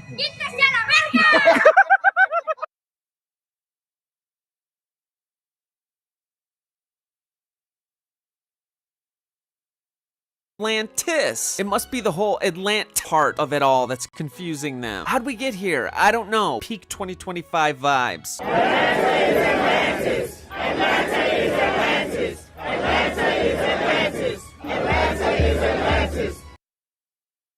The molcajete is even a bigger deal, man. Come on, dog. Because the molcajete is like the millstone. No, not that different. It's just like the millstone. How come you people have no concept of a molcajete or millstone? Why don't you still practice those things?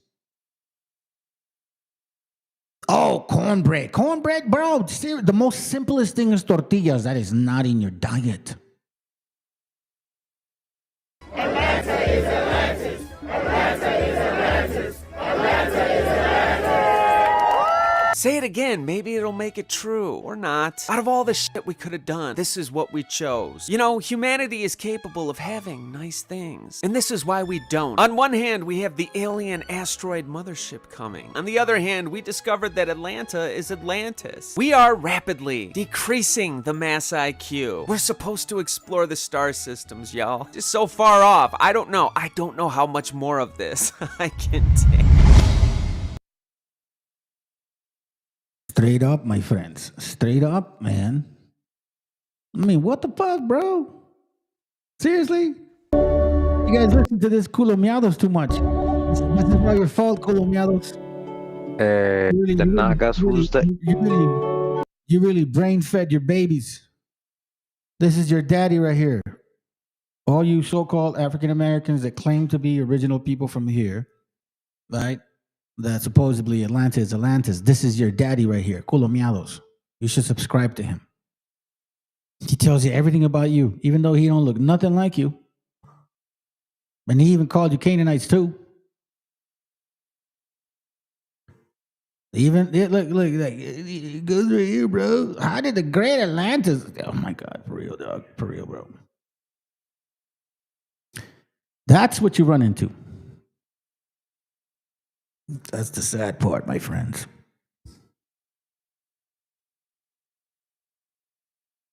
Phoenicians are from the Americas, they say. I found this link. Let me see if I can show you guys. It's not loading up. Is this it? Oh, there we go. We back in action. Hamitic, which were old Hamitic was real, you know. Oh, this is a long one. Stone. Matter of fact, I'll follow up on that another time. I'll follow up on that another time. Hold on a second. Hold up. I think this is it right here. These don't tell me they closed it. Ah, they did, bastards. Ah, man. My bad, family. Hold on. Now they closed the link. I tried it again. Oh, no, hold on. Is this it? Oh, this is it. Check this out, fam. So about Phoenicians and Venetians and all that stuff, that's why the name is so similar. So sometimes I wonder, man, are you guys hiding within amongst yourselves? What you do is you pretend to be people's friends. You find out what they want, what their weakness is, and you give it to them. If they want money, you give them money. If they want sex, you arrange for that. If they want drugs, you arrange for that. Whatever it is they want, their weakness is, you feed them. And then you tell them, okay, I'm doing all this for you and I just need these little favors. And you corrupt them. That's like jail and shit. You know, like, hey, I'm hooking you fucking top ramen, bro. You know what I mean? Like, you owe me now. That's P. Diddy shit, right? Let's go. And you corrupt them until you can control them. And of course, you know what they're doing, so you can always blackmail them if they try to get out of line. But basically what controls them is the knowledge that if they don't go along with you, then they lose out on all these things they like. You know, if they play ball with you, then they become rich, they become famous, they have all of their desires sated, they get everything that they want, but in a mental state which is increasingly depraved and subject to manipulation. And that's also the Venetian method, that you win by corruption. And that the thing that the empire fears most of all is an honest man who isn't corruptible because he doesn't want those things. You can see that you hear that? That's the Phoenician method. And we see this in a very, really crazy way, man. My wife sent me this. It was nuts. And he talks about that. I feel bad for the kid, bro. Like, for real. Because it's like, it really makes you think about how crazy these people are, man. You fucking people are crazy, dude. You people are crazy and disgusting. Even God couldn't fix you. Shit, you're that fucking, diabolical. I wonder if you've seen this clip before. Diabolical. I like some the European people say that shit. Diabolical. Check this out. Listen to this. This is nuts, man. This is nuts. This is the initiation processing. It is so strange. Of the Phoenicians. It's Bryce Cofford interviewing Lil Tony, who is an American rapper that claims to see some crazy stuff up on top of a mountain, and literally says that he thinks he saw the devil himself. I don't know why this young man would make this up. I'll let you hear it. It's only 2 minutes long. Hear what he had to say. Make up your own mind. But there are definitely some biblical connections to what he's saying. And again, why would he make this up? If you like this video, hit that like button. Help me to get this out to more people, and let's get in this together. Wait, you had an encounter with the devil? Yeah, I got booked for a photo shoot. They took me all the way up this mountain. I was on top of the mountain. We finished the photo shoot. They have OD cars. Like, they got 3-seater McLaren. They got a Ferrari. I'm asking them, like, how y'all get all this money? They're like, we do demonic rituals. I'm laughing. No, you don't, bro. Like, how you get this money? Don't put me on. I'm trying to get like y'all. Like, nah, we do demonic rituals. I say, so what type of demonic rituals? He say, the Illuminati never talked to you. I'm laughing. Still laughing now. How y'all how y'all getting this money? Like, no, for real. Leonardo DiCaprio do all the initiation. Like, what? Like, who is that? What is you talking about, gang? He giving me a list of people who all did. I'm gonna keep it PG-13. He was basically saying, either you let them peg you or you do oral, and you'll get whatever you want. Tell them what you want. If you want to be the next big actress, next big whoever, I can take you to somebody. And all you gotta let them do is do what they want to do to me before at night. That's what he was telling me. I'm like, hell no, I'm playing. Gang. So I'm still not trying to believe this. Now, while they doing all this, I'm trying to call my Uber. We on top of the mountain though. I don't got no service. The people who booked me left. After they leave, I'm in the car with the other dude that they called up to have a photo shoot with me. I get in the car with him and It's about to get even more strange, and what he has to say. If he says what he's saying is true, completely odd. But regardless, you need to know and remember that Ephesians 6, chapter 12, tells us that our battle, our struggle is not against flesh and blood, but against rulers and powers and cosmic rulers of the heavenly realms, spiritual forces in the heavenly realms. And 2 Corinthians chapter 11, verse 14 does tell us that the angel disguises himself as an angel of light. And Jesus spoke about, what does it profit a man to gain the whole world and lose his soul? I mean, even Jesus, as you may see in a minute, he was offered the whole world. And guess where Satan met him to offer that? On the top of the topic for to cover, but I always wondered about that. How can Satan go and offer Jesus the whole world if Satan knows that this is the Son of God, which, based on your own doctrine, the Son of God created the whole world?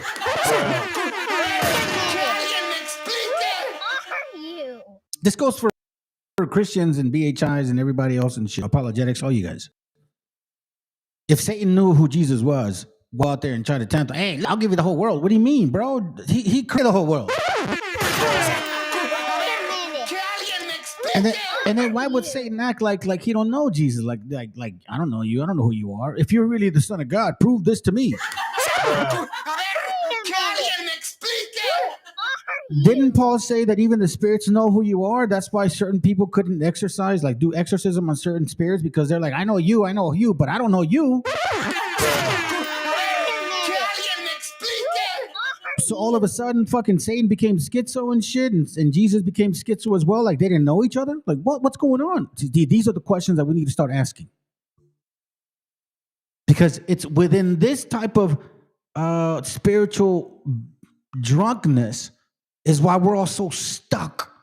It's like we're trying to peel away from this glue that we fell on. Like, yeah, I'm almost free, and your arms are free, your waist is free, but your legs are still there, bro.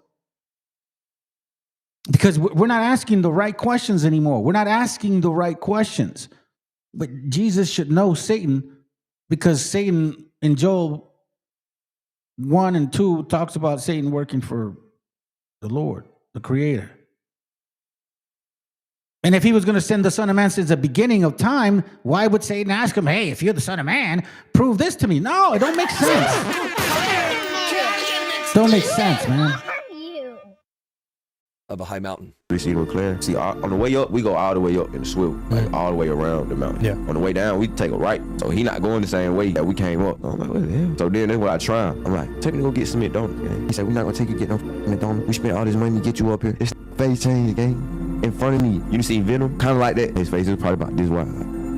Face change. I'm like, what the? Like, it's probably about like right here. Like, it threw me all the way off. I didn't know how to get out of the car. I would have been got out of the car. We in the 3-seater McLaren, so it's like a button you got to push to get up out of there. Gotcha. Now he backing into somebody's driveway. He smack our mailbox. Now he hit the button and he get up out of there. I see the button. I'm getting up out of there too. I hit the button. Guess what? It's a mailman come out of nowhere. I slap run up to him. I'm like, hey bro, I'm getting back your truck. He looking at me like, oh damn. No. I look at him. I'm like, bro, just let me get in back your truck. Bro, like, please just take me down to the bottom. Please just take me down to the bottom. It was God. He took me down to the bottom. And I called an Uber and I just left. The people on camera, you ain't got to believe me. I don't care. I'm not lying. I really saw this. I believe it. That's what like made me know that the devil and God was real. You saw the darkness. I seen it. And now you're in the light with Jesus. This is why I have to use my influence for good, like how you doing. Wow. That's completely strange. But again, I wouldn't doubt it. I mean, why would he make that up? Why would he lie and say all these things? It would just make him look like a fool. I mean, people would have a hard time believing him anyway. But if you look at past cases, I just want to bring some up with you real quick. Like I said, this video won't be very long. I just want to share with you. Remember Corey Feldman?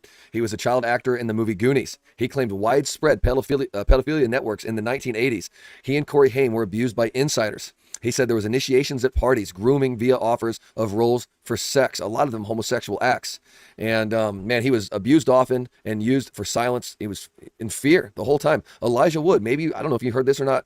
I'm kind of learning these things myself as I go along, but he made a comment about a pedophile ring also in Hollywood that he kind of retracted later on, but he did warn about people like Jimmy Savile, right? There was a documentary about him in the UK.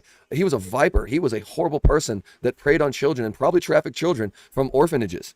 He said there's a dark culture of exploitation, especially at late night parties. And so why don't we bring up big homie CC, who was an ex-model associated with P. Diddy. He claimed that these freak-offs were more than just parties, but they were ritualistic and humiliation, all right, like blackmail type things in order to get people to do what you want them. That's crazy though, but because you know what? We're surrounded by that, man. Even now. Even now we're surrounded by that. Even now, bro.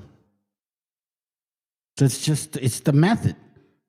Abuse you, control you, fill you with their lust, the spirit. Once they inject you with whatever that shit is, that's wicked stuff, man.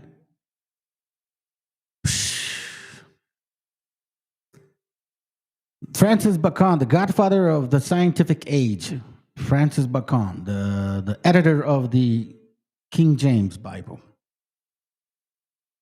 He was the one that started talking about Atlantis again. The new Atlantis is called. Bacon cryptically revealed the existence of a secret government through two main methods. Through the symbolism of his utopian fable. I mean, like a novel, like what I said. This is why I had the thumbnail done this way. The Atlantis novela, güey. Es una pinche novela, güey. It's like this novela right here. I'm gonna show you. I gotta show you, bro. This is fucking crazy. Hold on.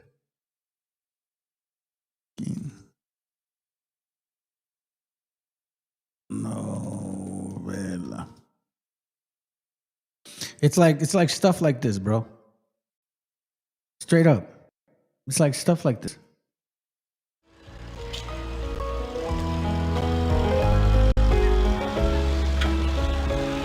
¡Paco! ¿Cómo te atreves a besar a mi chava, eh?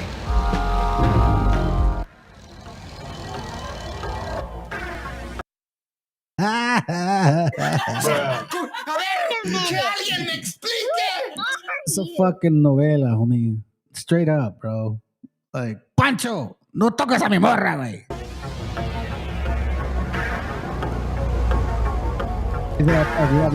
Like, bro, it's the same shit.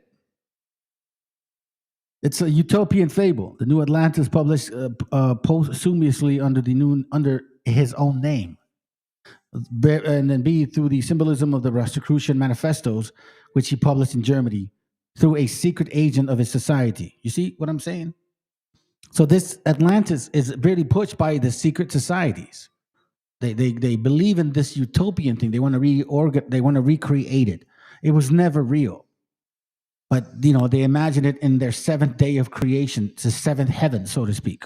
Solomon's house is what they fucking refer it to. Colombianos, bro, you're just such a joke, man. But you know what, bro? I thank you for completely feeding these people stupid shit, because stupid people do stupid things. And stupid people don't know they're stupid. The golden age once achieved in lost Atlantis. We hear the golden age. Doesn't Donald Trump talk about the golden age? The golden age. The worldwide state of illumination or golden age is an ancient dream and prophecy of all the great sages who ever lived on earth. I'm sorry. So who fed you this stuff? The great Francis Bacon?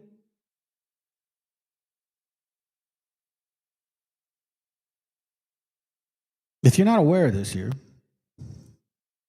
Helena Blavatsky,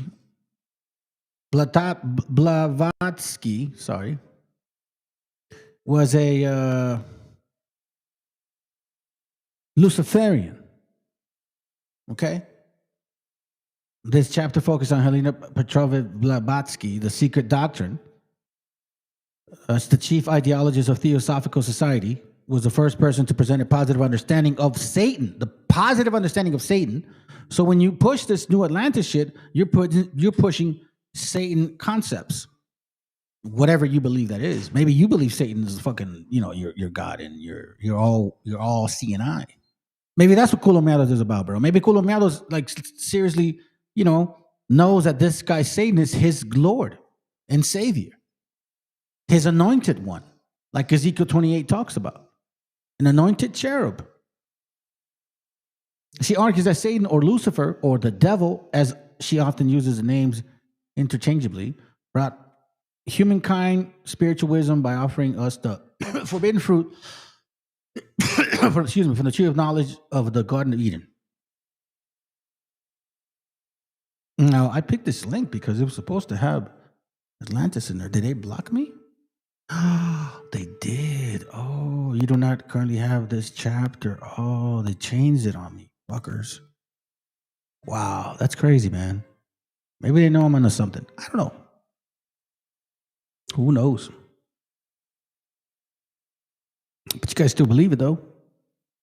Here's the book, The Secret Doctrine.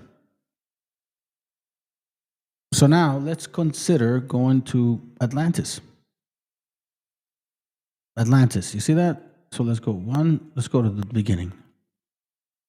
It says, but although certain coeval with Plato's Atlantis, the Maya belonged to the fifth continent, which was preceded by Atlantis and Luminaire. Now the Maya, he's talking about the Hindu people, okay? So when you talk about Atlantis and you believe in this stuff, that means you're a straight Kabbalist, and that's what you believe in. So you can't separate Kabbalist, Freemasonry concepts, this occult knowledge from Atlantis. Atlantis is Atlantis. What are you, a fucking Kabbalist? You worship the Sephiroth, you dumbass? Is that what you're saying? Look, and Atlantis comes out several times, not just like 17 times. Look, it's still counting. Watch this real quick.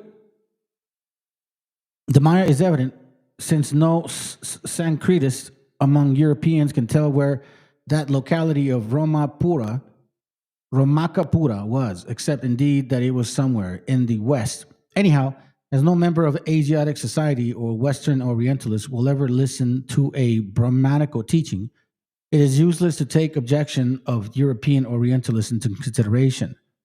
Romakapura was in the West, certainly, since it was part and parcel of the last continent of Atlantis.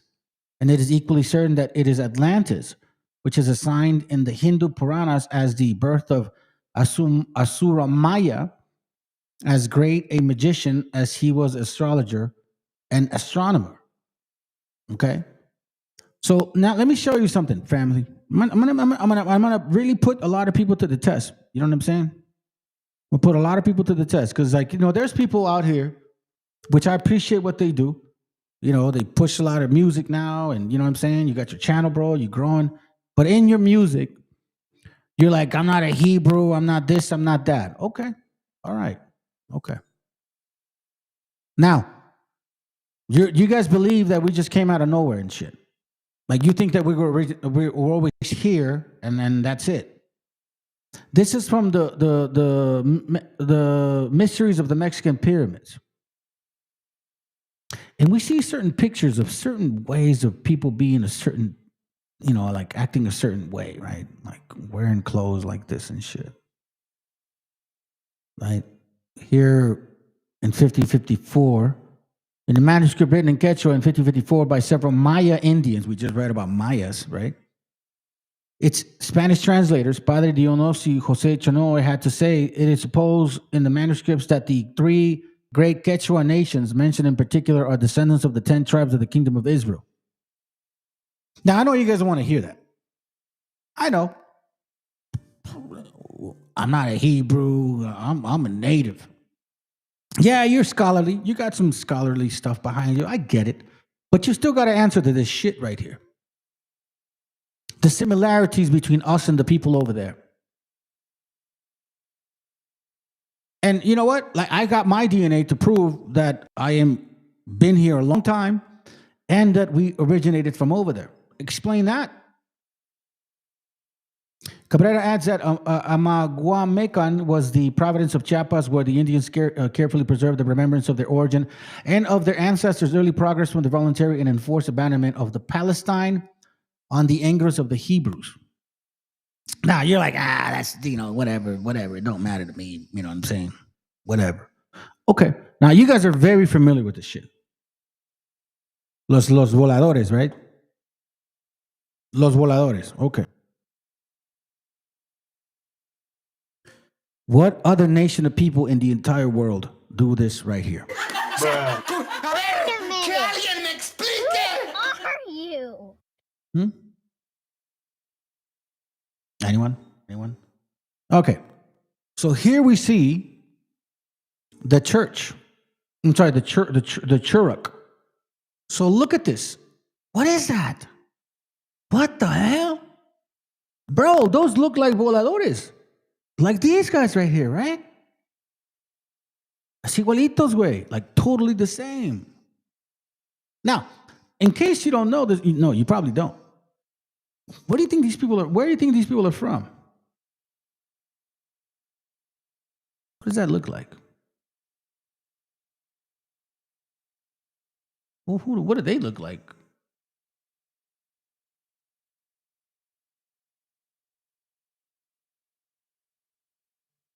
They're wearing turbans. Look at that right there. What is that right there? Who are these soldiers? These soldiers look like British soldiers. But those people that are there among them, they're not British. No, they're not. Now, this is an old picture that I've had for a long time. And in this picture, here we see our gente, you know, in the pole volando and shit. So this has been a long custom. This is not recent. Not like, 100 years ago. This is a long time. So all you scholarly people, I'm not a Hebrew. Fine, you got to answer to this shit then. Then what the hell is this stuff right here? Tell me what this is right here. There's only two nations of people that ever do this, family.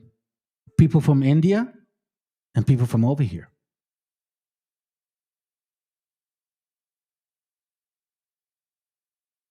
Look.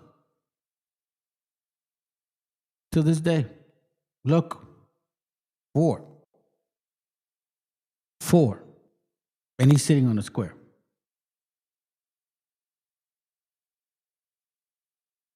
Look.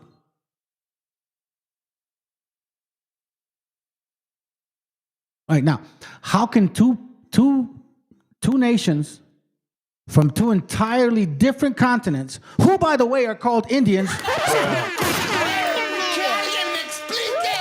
do the same shit? How? How can we have this relationship with them?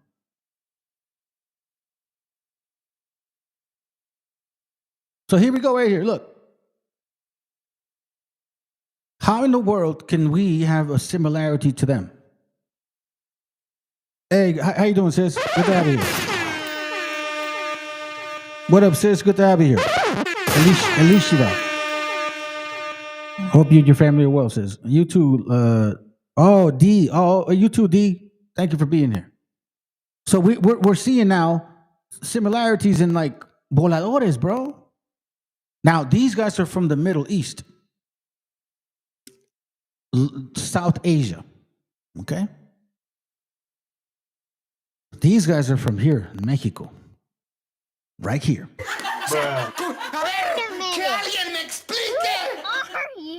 So, black folks, how come you don't do any of this?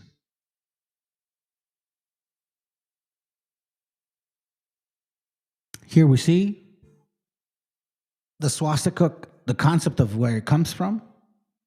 Right? Here we see them again doing it here recently. Now I'm going to show you this real quick. This is from, I don't have the book, my bad. Look what it says on page, it's a Churuk Boya. Yeah, but that's not the book. I don't remember the book. I'll have to look for it, family, honestly. But on page 27, it says this.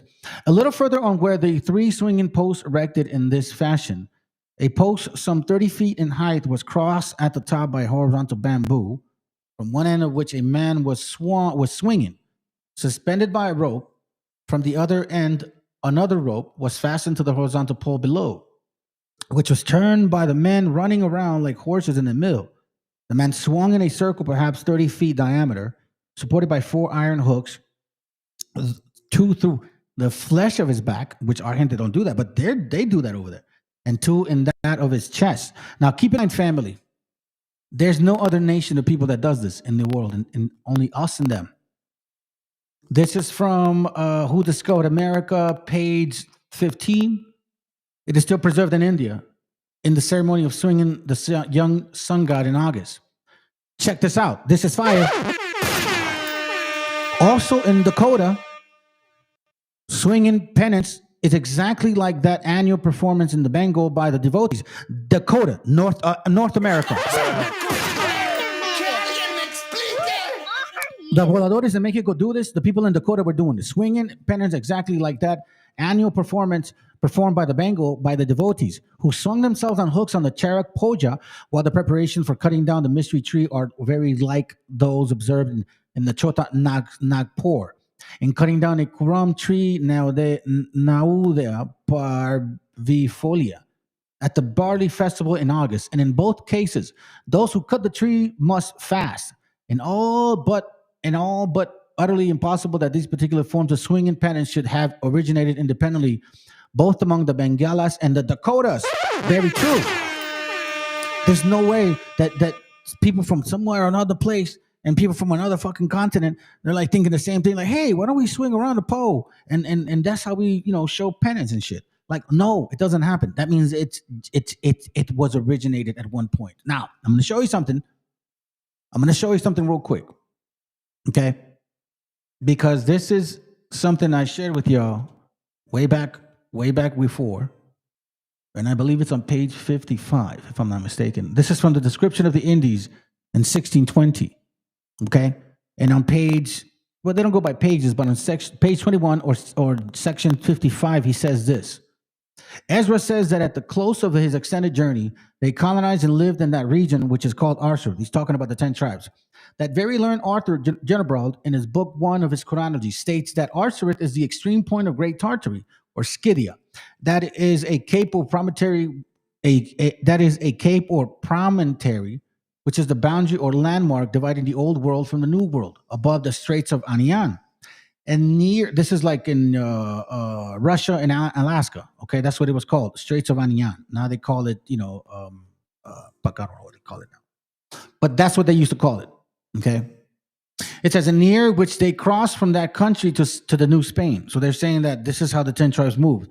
So they could have gone by that route or by India and China, since they're in the region of Cathay.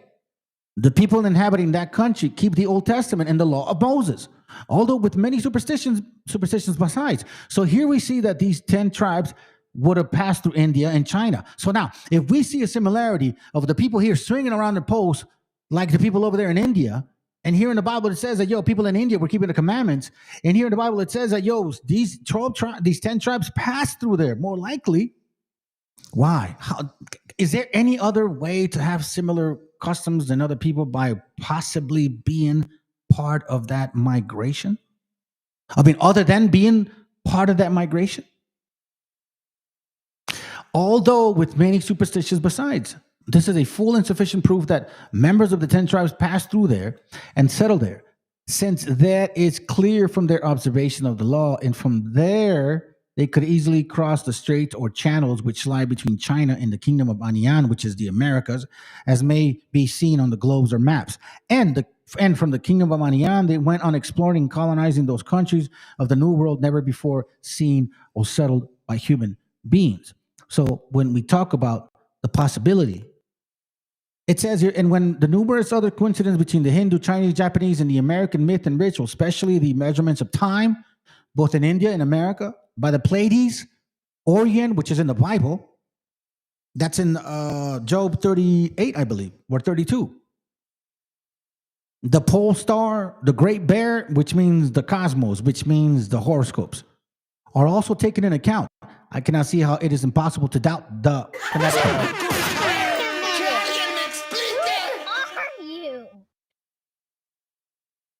So if we're going to sit here and ignore or act like, nah, you know what I mean? We just came out of nowhere. You know what I mean? We've always been here. No, bro, can't say that shit. You got to answer to those questions. Because just like, you use your particular type of tools to debunk shit. Well, guess what? This is what we're doing. And you can't deny this shit no more. You can't deny it at all. Like, oh, well, that's been debunked. So is science. Science gets debunked all the time. All the time it gets debunked. And look, from the mysteries of the Mexican pyramids, okay? This is a picture from inside the buildings here in the Americas. Look at these hands. Look at the way they're sitting. This is like Hindu stuff, family. See, when I first saw this, I was like, this is weird. I didn't even know what to say to this. But now I understand. I can see it a lot clearer. This is why it's not confusing to me. This is why it doesn't bother me. Asura Maya. Mayas are from India as well. And in case you don't know this, the Quechuas have, or the Quiches, I'm sorry, have a language very similar to Hebrew. And I've showed this with other classes too.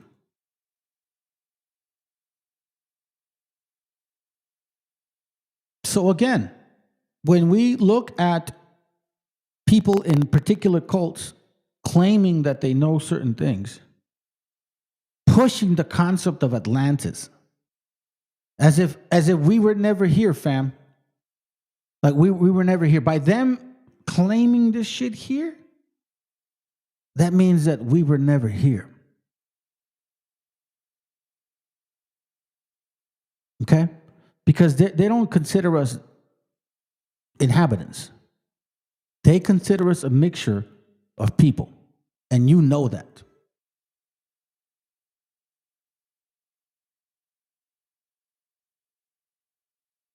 Check this out.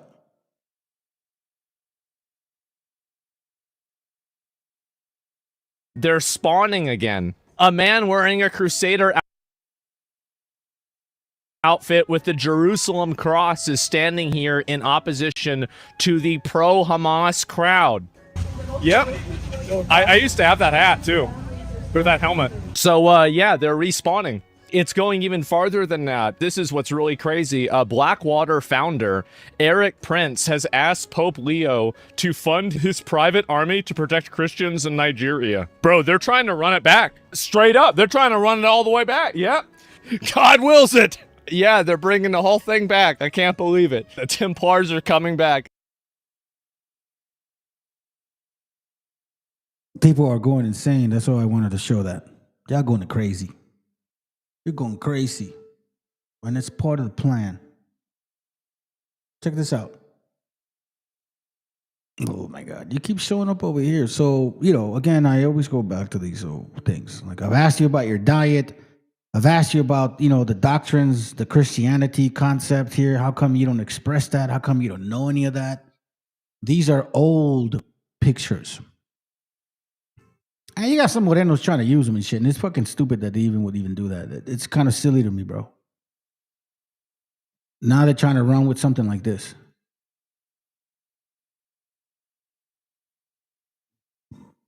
Is that a light-skinned woman? This is 2,300 years ago.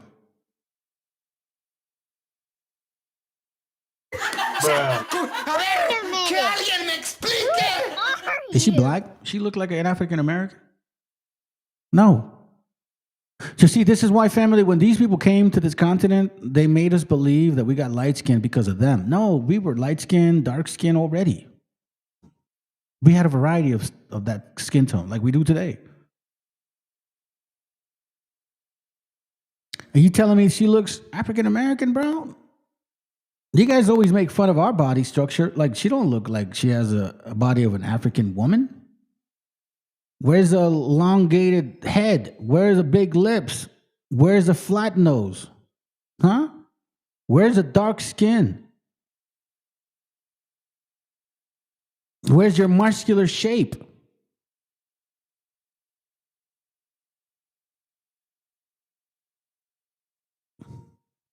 Stop lying to ourselves, man. Stop lying to yourself too, bro. You're making a fool out of you. Damn. Look. Chalakmul, the mural of the Cheikh Naab Acropolis show daily life in ancient times. Daily life.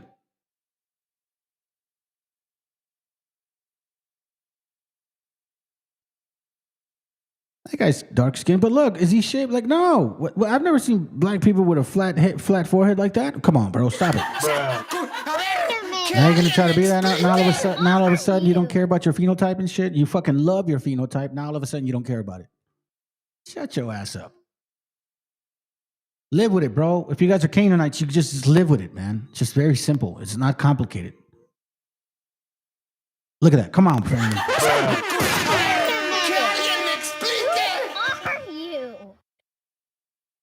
I mean, if you're so-called a African or who you are, whatever you call yourself, where are your muscles, bro? And you guys don't have noses like that unless you're mixed with a white man. And you guys typically don't have quote unquote flat heads.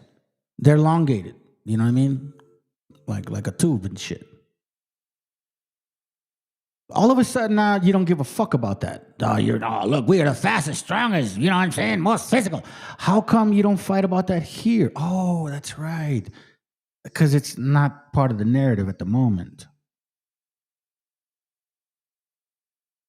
When in the world have you guys wore hair like that? When?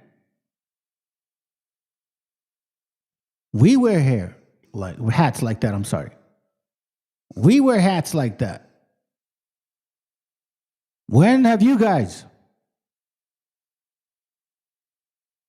Look. You saying that's you guys? How'd you get white? So-called. We can't really tell there much other than, skin tone. But that's all you focus on. Look, you guys don't wear hats like that at all. And you guys don't have flat heads, remember? You guys make fun of us because supposedly we have flat heads. You guys don't have flat heads. You guys make fun of us because supposedly we're not muscular. These guys are not muscular. Now that doesn't matter.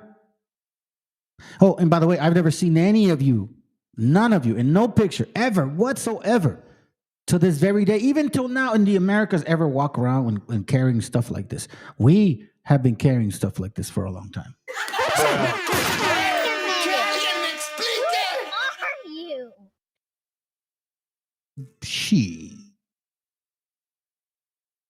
Let me see if they're going to let me into this link.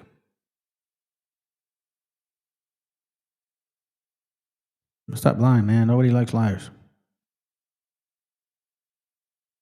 Oh, yeah. This was an article that I had for a while. I'm going to take some time to look through this. Maybe a little too long. Hold on. 1850. Let me see what I was looking for here. Article about law. Oh, that's right. That's right. Okay, hold on.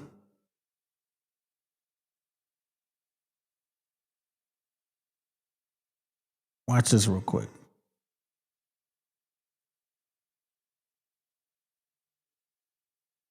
The 10 Lost Tribes of Israel.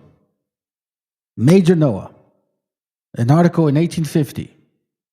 One of the leading and most intelligent Jews of his country, having been asked to indicate the probable location of the 10 tribes of Israel, submits the following highlight interesting views. He says, the subject always one of the deep interests has occupied the research of most eminent divines and historians. Many years ago, Bodino of New Jersey published a work of great interest called The Star of the West. He's confirming the book Star of the West in 1850, in which he attempted to prove that the North American Indians were the descendants of the lost tribes. The work was read, laid aside with incredulity 40 years. However, have developed many circumstances and discoveries tending to confirm the opinion of Dr. Boudinot, and the work, though out of print, is one which to the curious would imply repay perusal, I guess. We have never doubted the fact.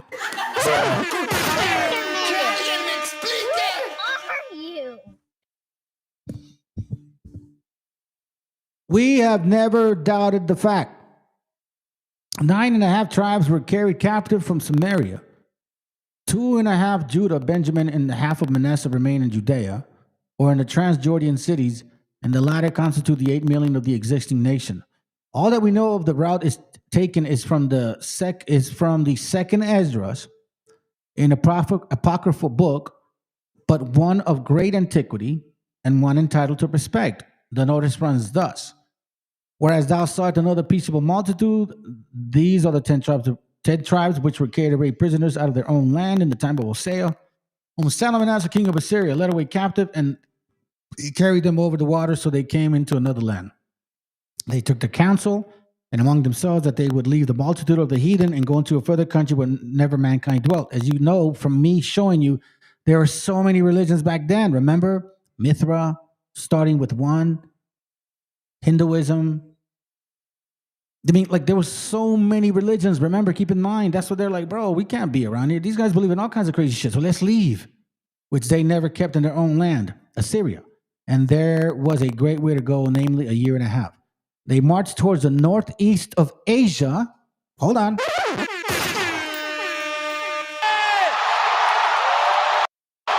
Hold on. Viva Mexico, cabrones! They marched towards the northeast of Asia. Some remained in Tartary. Many went into China, where they had been 1,600 years and are numerous at this day. Do you understand what he's saying? Let me remind you. Image 1 of Port Tobacco Times, Charles County Advertiser, April 3rd, 1850.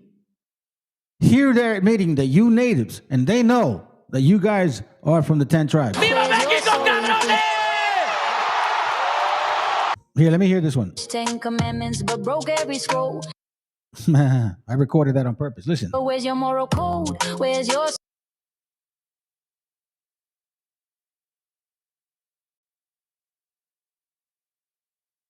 See that? They marched towards the northeast of Asia. Some remain in Tartary. Many went into China, where they have been 1,600 years. So after 538 BC, several stayed.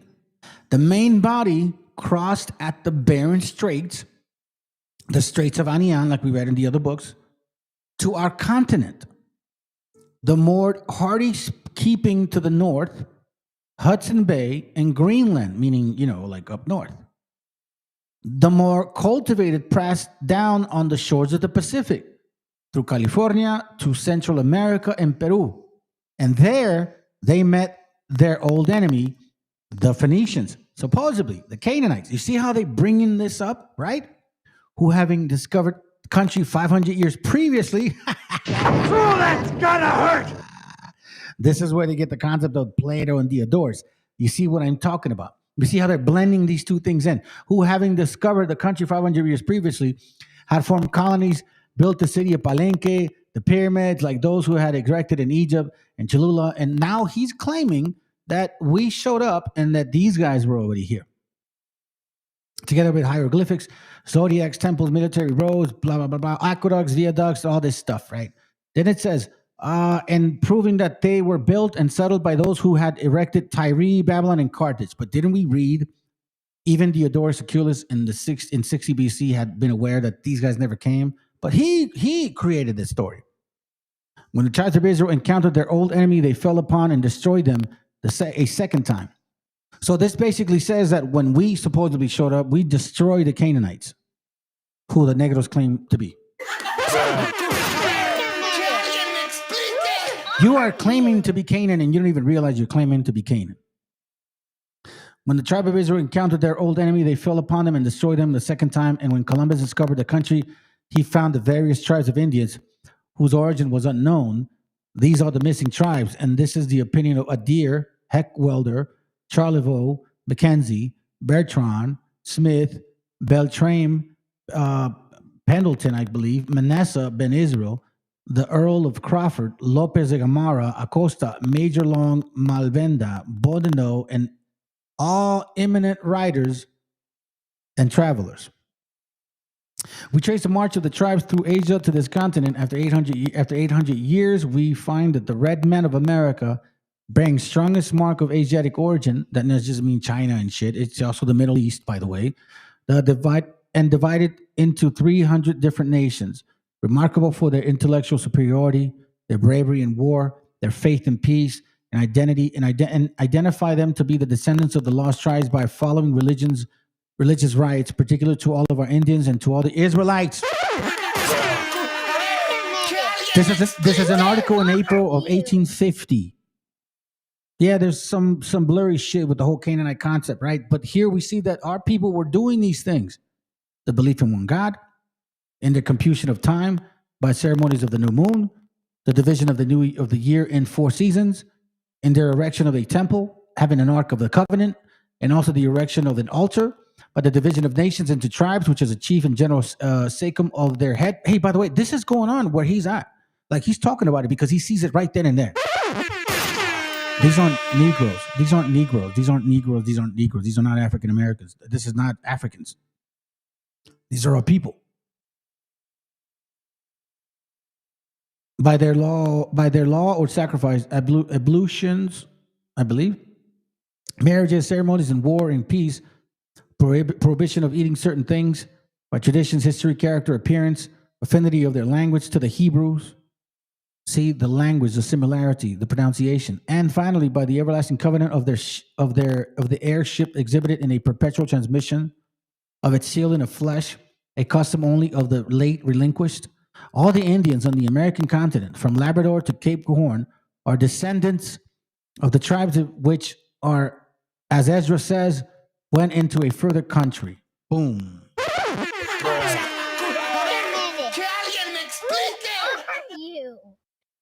This is not just a random book, family. This is an article of people that were there. Mr. Caitlin, who lived several years ago, or yet several years among the Indians of the Northwest, okay, California, Oregon, all that, assures us that all the Mosaic laws, traditionally with them, were strictly enforced. And William Penn, who had no suspicion of their origin, says, I found them with like countenance to the Hebrew race. I consider these people under a dark night, yet they believe in God and immortality without the aid of metaphysics. They reckon by moon. They continue. We're almost done. Offer their first ripe fruit. They have a kind of a feast of tabernacle. They are set to lay their altars with 12 stones. April 3rd, by the way, 1850. This is current. He's talking about what he sees currently right then and there. He's not writing some shit because he saw it or read about it. No, he's there with them. They're still doing it. They mourn a year. They mourn a year and regard a Mosaic law with regard to the separation, meaning the blood with your wife.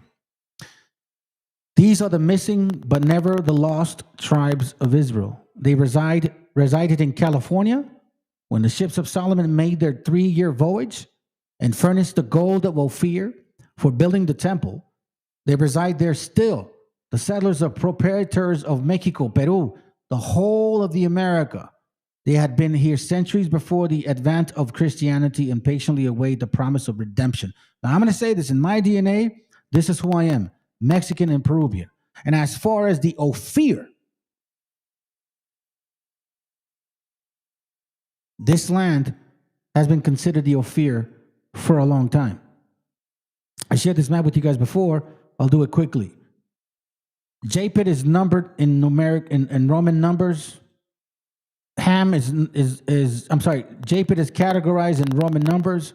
Ham is categorized by alphabetical numbers. And Shem is categorized by numbers, regular numbers, okay? Now, if you see here, these numbers, 13, 14, 15, 16, blah, blah, blah, you see 17, but 18, 19 is missing, right? So now let's look over here. So 19 is over here. So it's basically saying that Shem is in the lands of the Americas. Shem in the lands of the Americas. How do I know this? Because check this out. Remember, Shem is numbered. And it says that Shem, the number 19, stands for what? Ophir. Right on the bottom.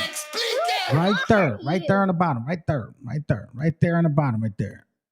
Abimael, Seba, Ophir, Joktan, Job, Sephermes. These are Shem. Because, remember, Ham is alphabetical. Japhet is Roman. Shem is numeric. You see that right there? Shem is over here. See? Don't forget. Right here. And number 19 is who? Ophir. The people in this area were considered what? People from Ophir. Now 20 is Havilah, and I guess 20 is Havilah and Joktan, and we see 20. Where's 20 at? Oh, it's over here. 18's over there. You see this? So again, these are the missing, but never the lost. This is from, once again, image 1 of Port Tobacco Times, Charles County Advertisers, Port Tobacco, April 3rd, 1850.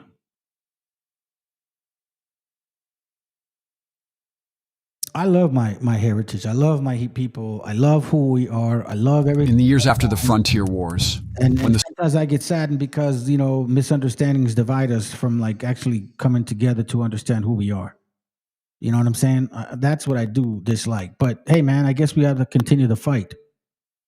Smoke cleared and the cattle trails stretched across the plains.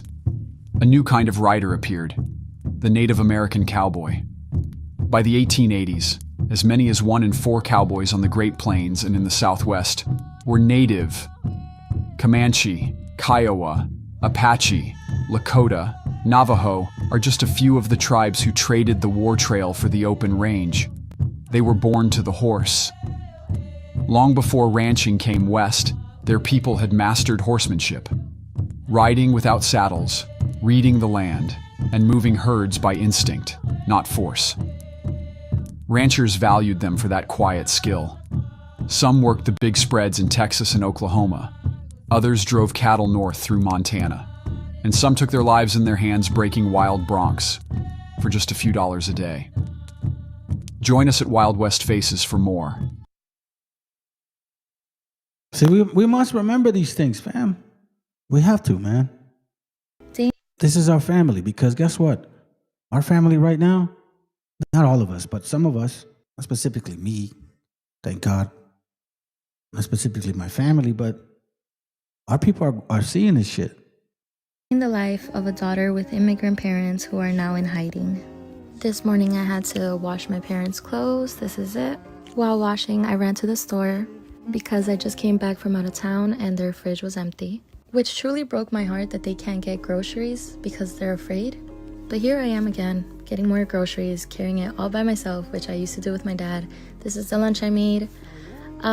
Yeah, truly disheartening, everything that's going on in Chicago right now. And if you're a daughter like me, I feel for you. Hear that, family? Our people are afraid to go shopping, bro. In the land that we've been here, that we belong to for a long time. Me particularly, I cannot wrap my mind around the hate that these people have.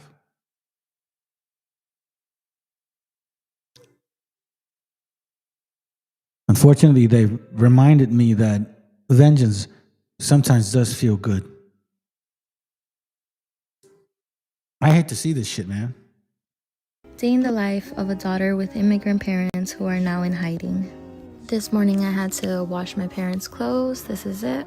While washing, I ran to the store because I just came back from out of town and their fridge was empty, which truly broke my heart that they can't get groceries because they're afraid. But here I am again, getting more groceries, carrying it all by myself, which I used to do with my dad. This is the lunch I made. Yeah, truly disheartening, everything that's going on in Chicago right now. And if you're a daughter like me, I feel for you. You know, there was a part where we read that, in the article, he was talking about that we're waiting for redemption, right? For redemption. So Politico just dropped an absolute bombshell trove. This goes to all you so-called white folks, man. Stop the bullshit. Y'all are just fucking racist. And I'm specifically talking about you that are racist. Not just, including everybody. But this bullshit like, oh, they're just kids. They didn't mean it. Nah.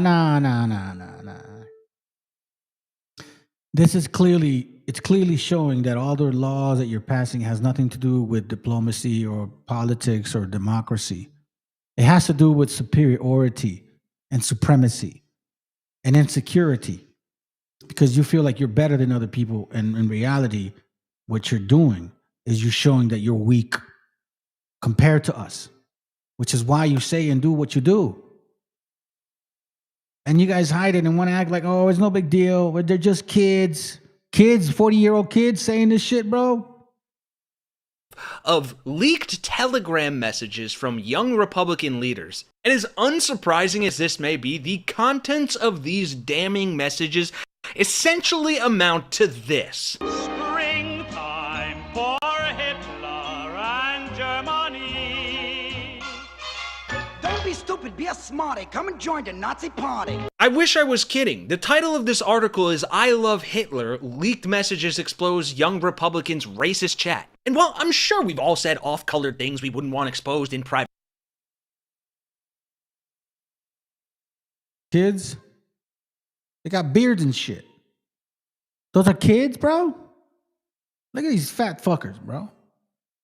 Let's continue. Group chats, the callous level of candor that these young Republicans are spewing, this vitriolic hate, would make even Adolf Hitler say, hey guys, maybe we should tone down the rhetoric. So real quick, do me a favor, drop a like on this video and subscribe to stay on the correct side of history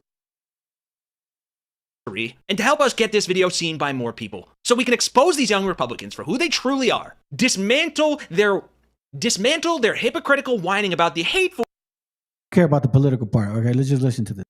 violent, intolerant left, and then ridicule them ruthlessly like they deserve, because as I've said from day one, this is how you deal with these people. For some quick context, I want to give you a visual of some of the people we're going to talk about in this story. And if my characterization of these loser incels offends you, just wait till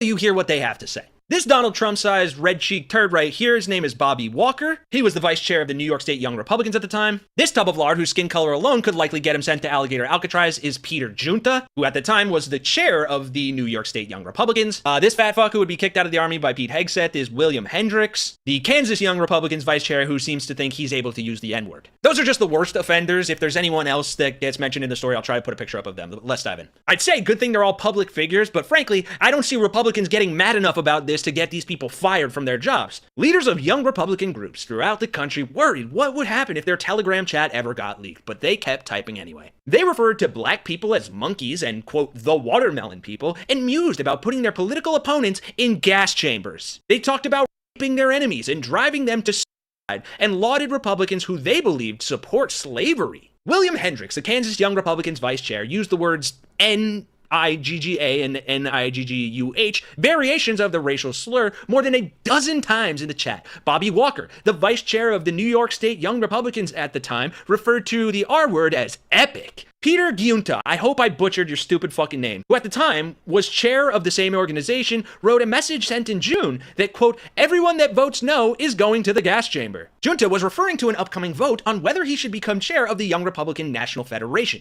the GOP's 15,000-member political organization for Republicans between 18 and 40 years old. Quote, I'm going to create some of the greatest physiological torture methods known to man. We only want true believers, he continued. To which two members of the chat responded. If they vote for us, why would they be gassed? When do we bring that side out? Can we fix the showers? Gas chambers don't fit the Hitler aesthetic. I'm ready to watch people burn now. We gotta pretend that we like them. Hey, come on in, take a nice shower and relax, boom, they're dead. That exchange is part of a trove of Telegram chats obtained by Politico and spanning more than 7 months of messages among young Republican leaders in New York, Kansas, Arizona, and Vermont. The chat offers an unfiltered look at how a new generation of GOP activists talk when they think no one is listening. Which is insane considering some of them are willing to admit stuff like this in a public debate. Because you're a little bit more than a far-right Republican. Hey, what can I say? I think you can say I'm a fascist. Yeah, I am. And thankfully, that asshat got fired from his job as a cloud engineer. And since Politico began making inquiries on this story, one member of the group chat is no longer employed at their job, and another's job offer was rescinded. Yeah, I just wanted to get a point across. Yeah, they were just like calling.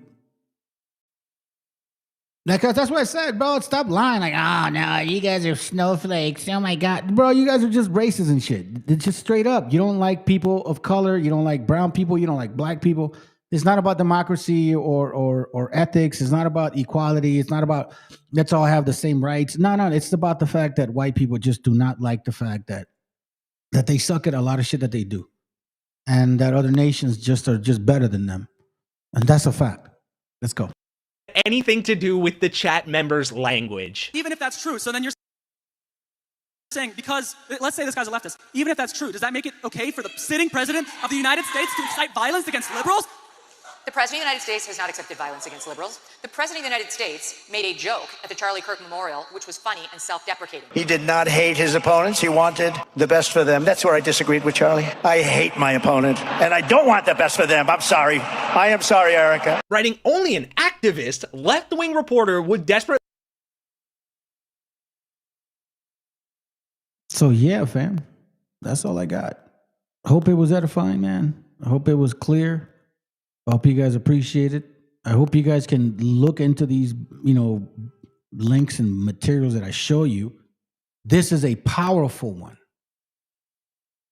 This is from Charles County Advertisers, the Poor Tobacco Times, April 3rd, 1850.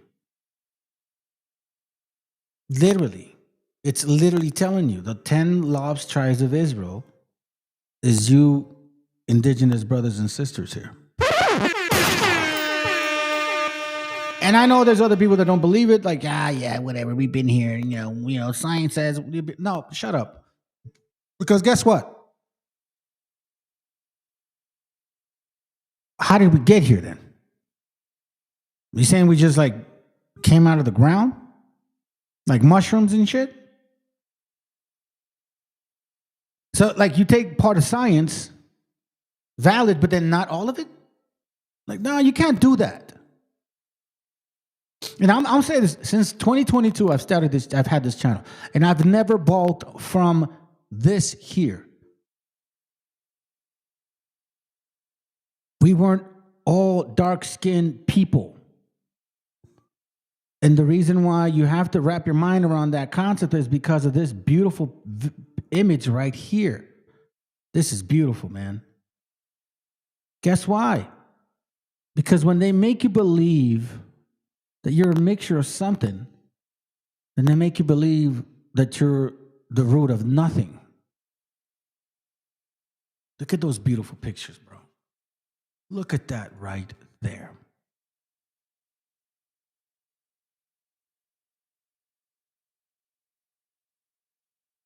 We can't go wrong with this fact. Have a good night, family.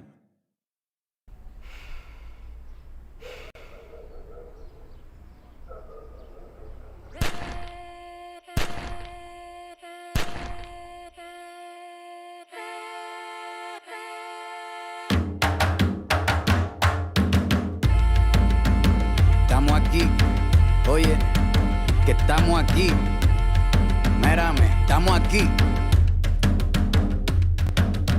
Desde hace rato, cuando ustedes llegaron, ya estaban las huellas de nuestros zapatos. Se robaron hasta la comida de gato y todavía se están lamiendo el plato. Bien encabronados con estos ingratos. Hoy le doy duro a los tambores hasta que me acusen de maltrato. Si no entiendes el dato, pues te lo tiro en cumbia, bossa nova, tango o vallenato. A lo calaboy y bambú, bien frontú, con sangre caliente como Timbuktu. Estamos dentro del menú.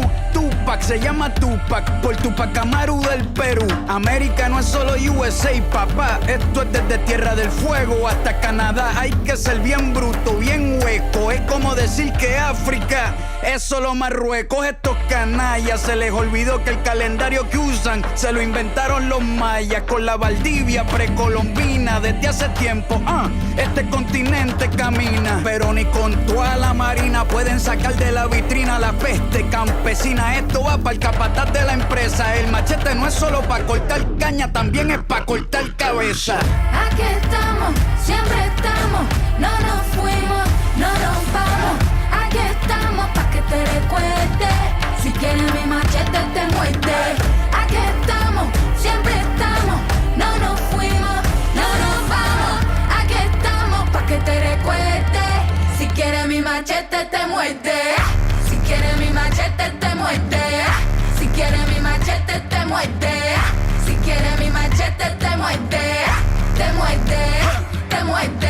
Los paramilitares, las guerrillas, los hijos del conflicto, las pandillas, las listas negras, los falsos positivos, los periodistas asesinados, los desaparecidos, los narcogobiernos, todos los que robaron, los que se manifiestan y los que se olvidaron, las persecuciones, los golpes de estado, el país en quiebra, los exiliados, el peso devaluado, el tráfico de droga, los carteles, las invasiones, los emigrantes sin papeles, 5 presidentes en 11 días, disparo a quemarropa por parte de la policía, más de 100 años de tortura, la nova trova cantando en plena dictadura. Somos la sangre que sopla la presión atmosférica. Gambino, mi hermano, esto sí es América.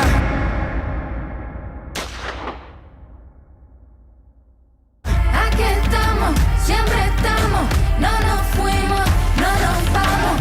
Aquí estamos pa' que te recuerdes. Si quieres mi machete te muerde. Aquí estamos, siempre estamos, no nos fuimos, no nos vamos. Aquí estamos pa' que te recuerdes.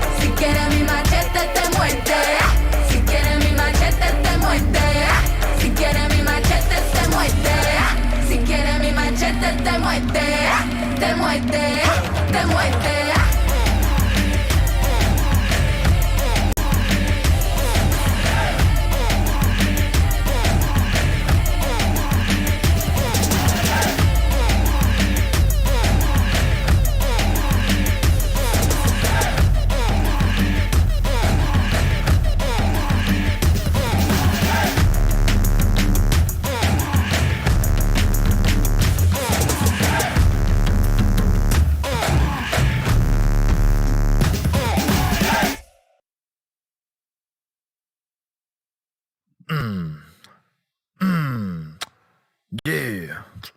Kings. Yeah.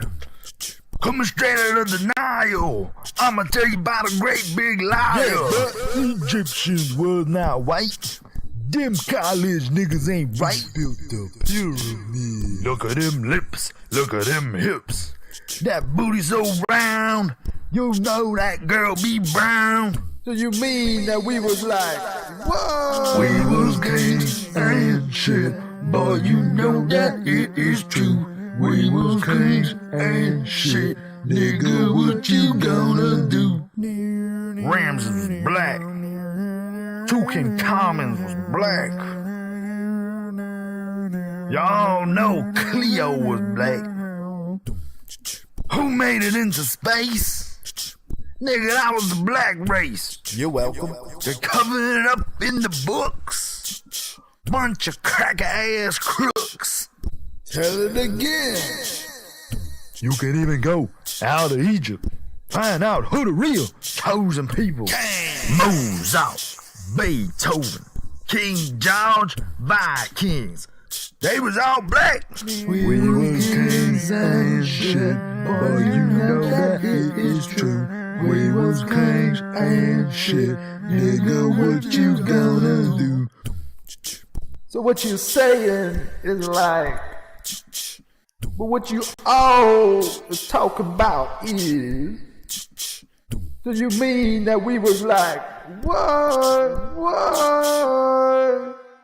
Her ancestors, blood ran through us, the whole and battle of pressing on yours.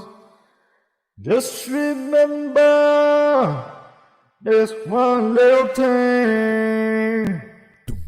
We was kings and shit. Boy, you know that it is true. We was kings and shit. Nigga, what you gonna do? I don't even know what I'm saying no more, dude. Shit.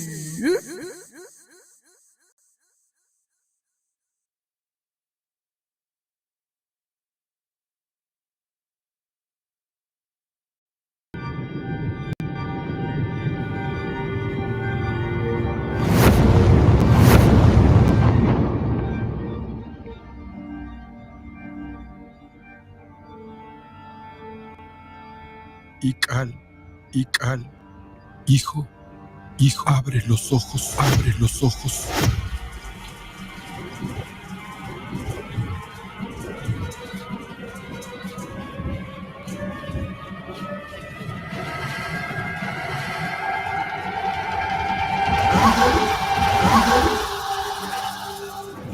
Tu cuerpo se queda con nosotros, pero tu espíritu debe seguir.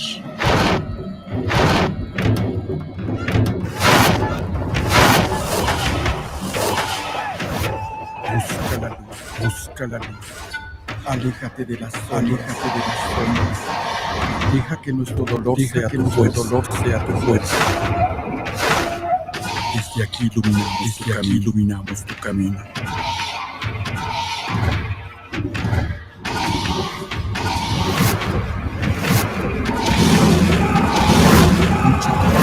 Lucha como nosotros, la pena. Yo soy tú, tú eres yo.